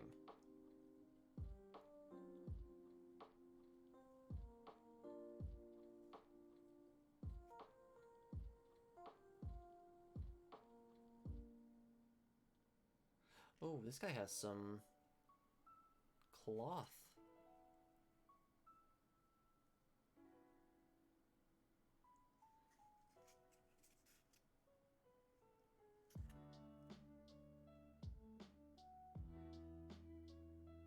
There we go. It's always fun to watch. Let's see some of your stuff in Finland. No, no Walmart in Finland.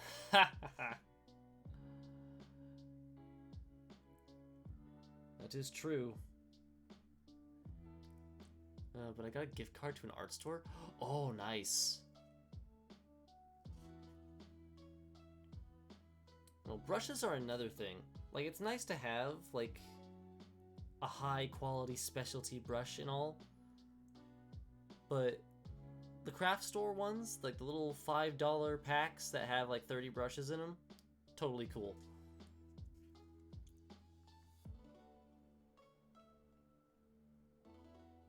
Whoa.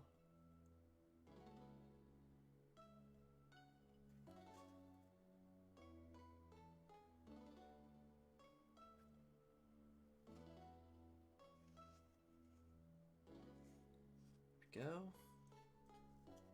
And a few on your art Instagram. That's what IG is, right? This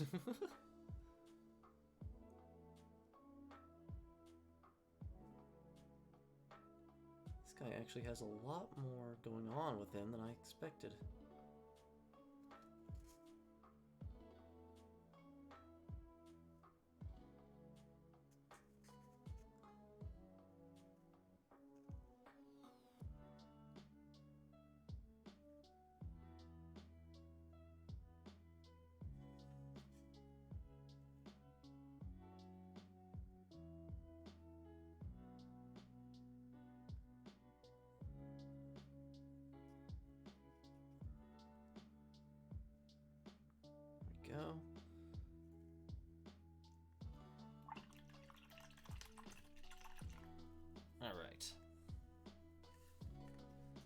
So far, that's how he's looking. The purple doesn't quite come out as much as the blue did, but still quite nice. This guy actually has some cloth on him, so I might actually make that blue like we planned to before.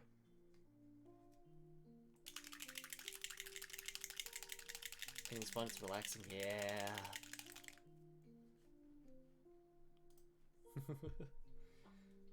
Like, time just flies when you paint sometimes.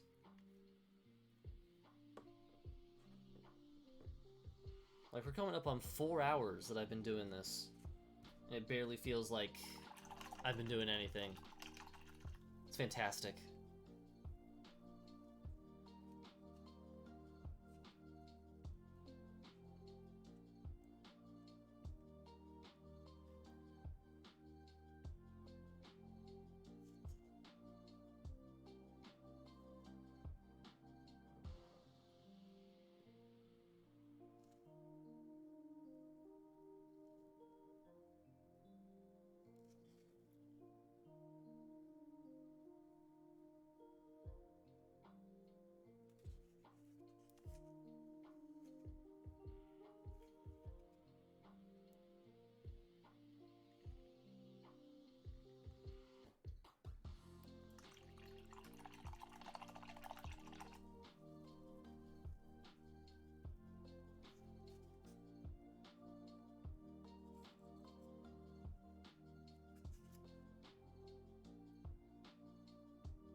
I think we'll use brown for these boots. Which one's brown? It's Crusader Skin. Actually, let's use Crusader Skin. That's what I wanted to use for the leathery color this time. Besides the leather color that's included.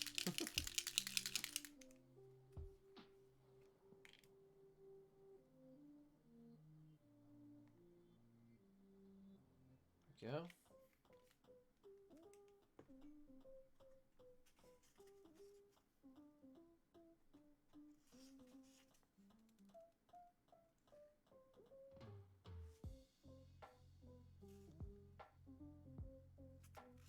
Keep this somewhat lighter. This last one, the blue is really bright, but everything else is kind of dark, so I want to kind of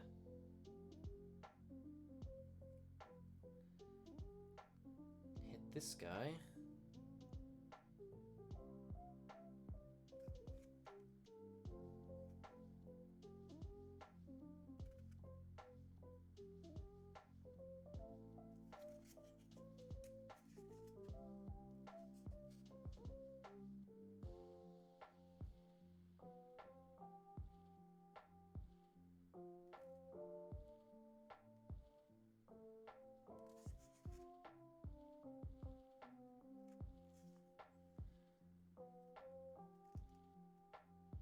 Right.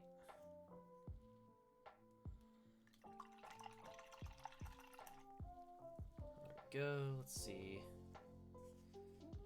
This should be the yellow, right? No, this is the yellow.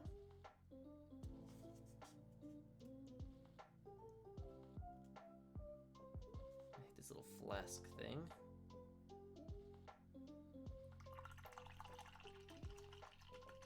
There we go. And then we'll hit everything else with the gray. Easy peasy.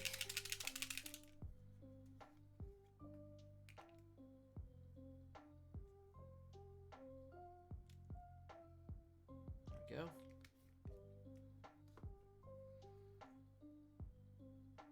Get that nice and loaded up. Hit the axe first.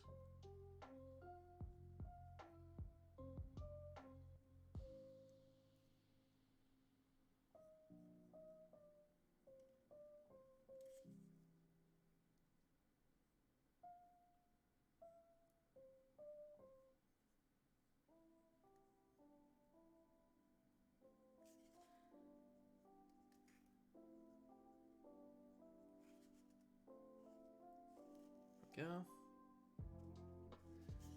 Get a little bit more of that. Get the chainmail.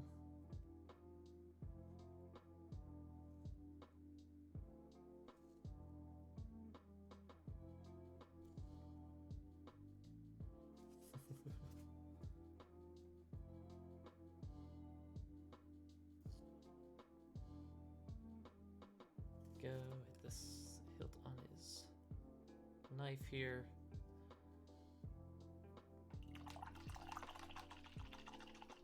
All right. I can call this dwarf done again, or done now. This one feels a little darker. I thought the blue looked kind of dark before, but this guy looks real dark. Even so, the purple looks really nice. Though I think it could definitely... It would benefit more from a lot more white on the base model. So let's go ahead and scoot some of this stuff around, get these things out of here, free up some of this space, because we are done. We have finished painting all 3 models. Boop. Boop. And boop. Let's take a look at these things individually, shall we? So we got the Elf Lord that we started with. Again, he's a bit noisy in terms of colors. I feel like there's a lot of clashing going on here. I could be wrong. I'm not a color theorist. However, I'm proud of this. I think each individual piece is something that I am happy with.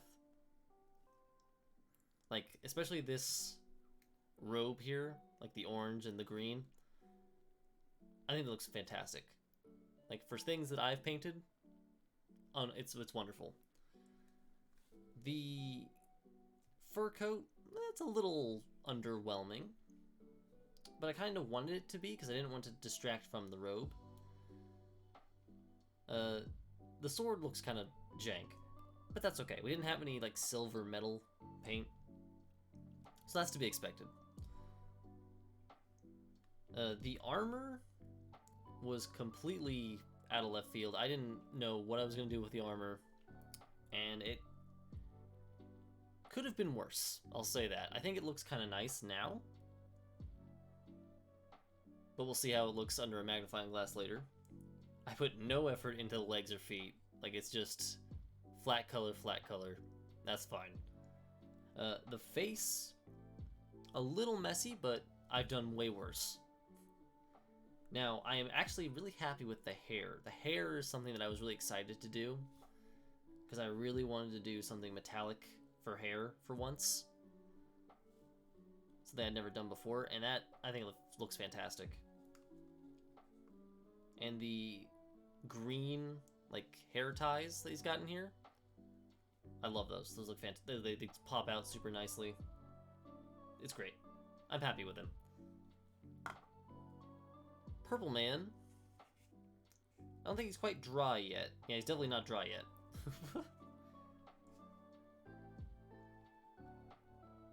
But overall, as a test for speed paint, not bad. I think there's definitely space for me to improve on this. Like, you can see I used probably too much paint on the axe here because it's just like pooling. And if that doesn't like thin out as it dries, it might leave a splotchy mark. But that's fine. Overall, not bad. Blue Man over here, though. I am pretty pumped about him. He's really dark in the middle here. Like his torso, middle torso, his waist, super dark. Definitely didn't put enough white on the model. So it's all sort of this really darkish, almost black blue. The beard is not super bright, but it does stand out enough. I think that's really cool. Again, on this side we have this really dark patch. Kind of looks a little bit blotchy, like not blotchy, but there's no detail there. That's really super easily visible. But on the back here is a perfect illustration of what these sorts of paints can do. So that blue transition, that's just me painting over it with blue. Fantastic. That's all the zenithal highlight doing work, making that blue bleed from bright to dark, and I think it's fantastic. It's just wonderful. And the yellow on this shield, excellent. I love it. It also has this sort of like pooling effect going. I might have used too much, but other than that, it's perfect. I am super proud of this. And as test models for a big group of 30, I think these are fantastic. I kind of want to do a couple more, like maybe do 3 more, just to try out different main colors. But I think these are good enough to show my friend and like say, hey, this is what we can do with these, and like maybe get some feedback from him on what he might want to do for his campaign. Ugh. Woo. Stick that over there. These paints kind of look like the kind of like we mix vinegar with food coloring, put eggs in it, egg coloring, whatever. That's the kind of consistency that it looks like to me. Oh, got a little bit messy. Overall, though, I think everything looks fine. Whoa! Ugh. Stretch, stretch, stretch. It has been 4 hours of continuous painting, and I think it's about time I wrapped up. Finished the 3 models. I'll post pictures on Twitter. So fingers crossed that they look as good close up as they do in this wonky light that I have going on. So look forward to those. I think it's time we wrapped up. So Asha, Lemon, Despy, if you're still hanging out, thank you so much for watching. Thanks for the stream. I'm glad you did it. It was fun and chill. Thank you very much. That is so nice to hear. I had a very good time. Very chill. Very relaxed. But Asha and Despy, you guys have a wonderful night. Lemon, you have a wonderful day. And once again, congratulations. Oh, have a good night, everybody. And with that, ladies and gentlemen, this court is adjourned. I'll see y'all next time. Bye-bye.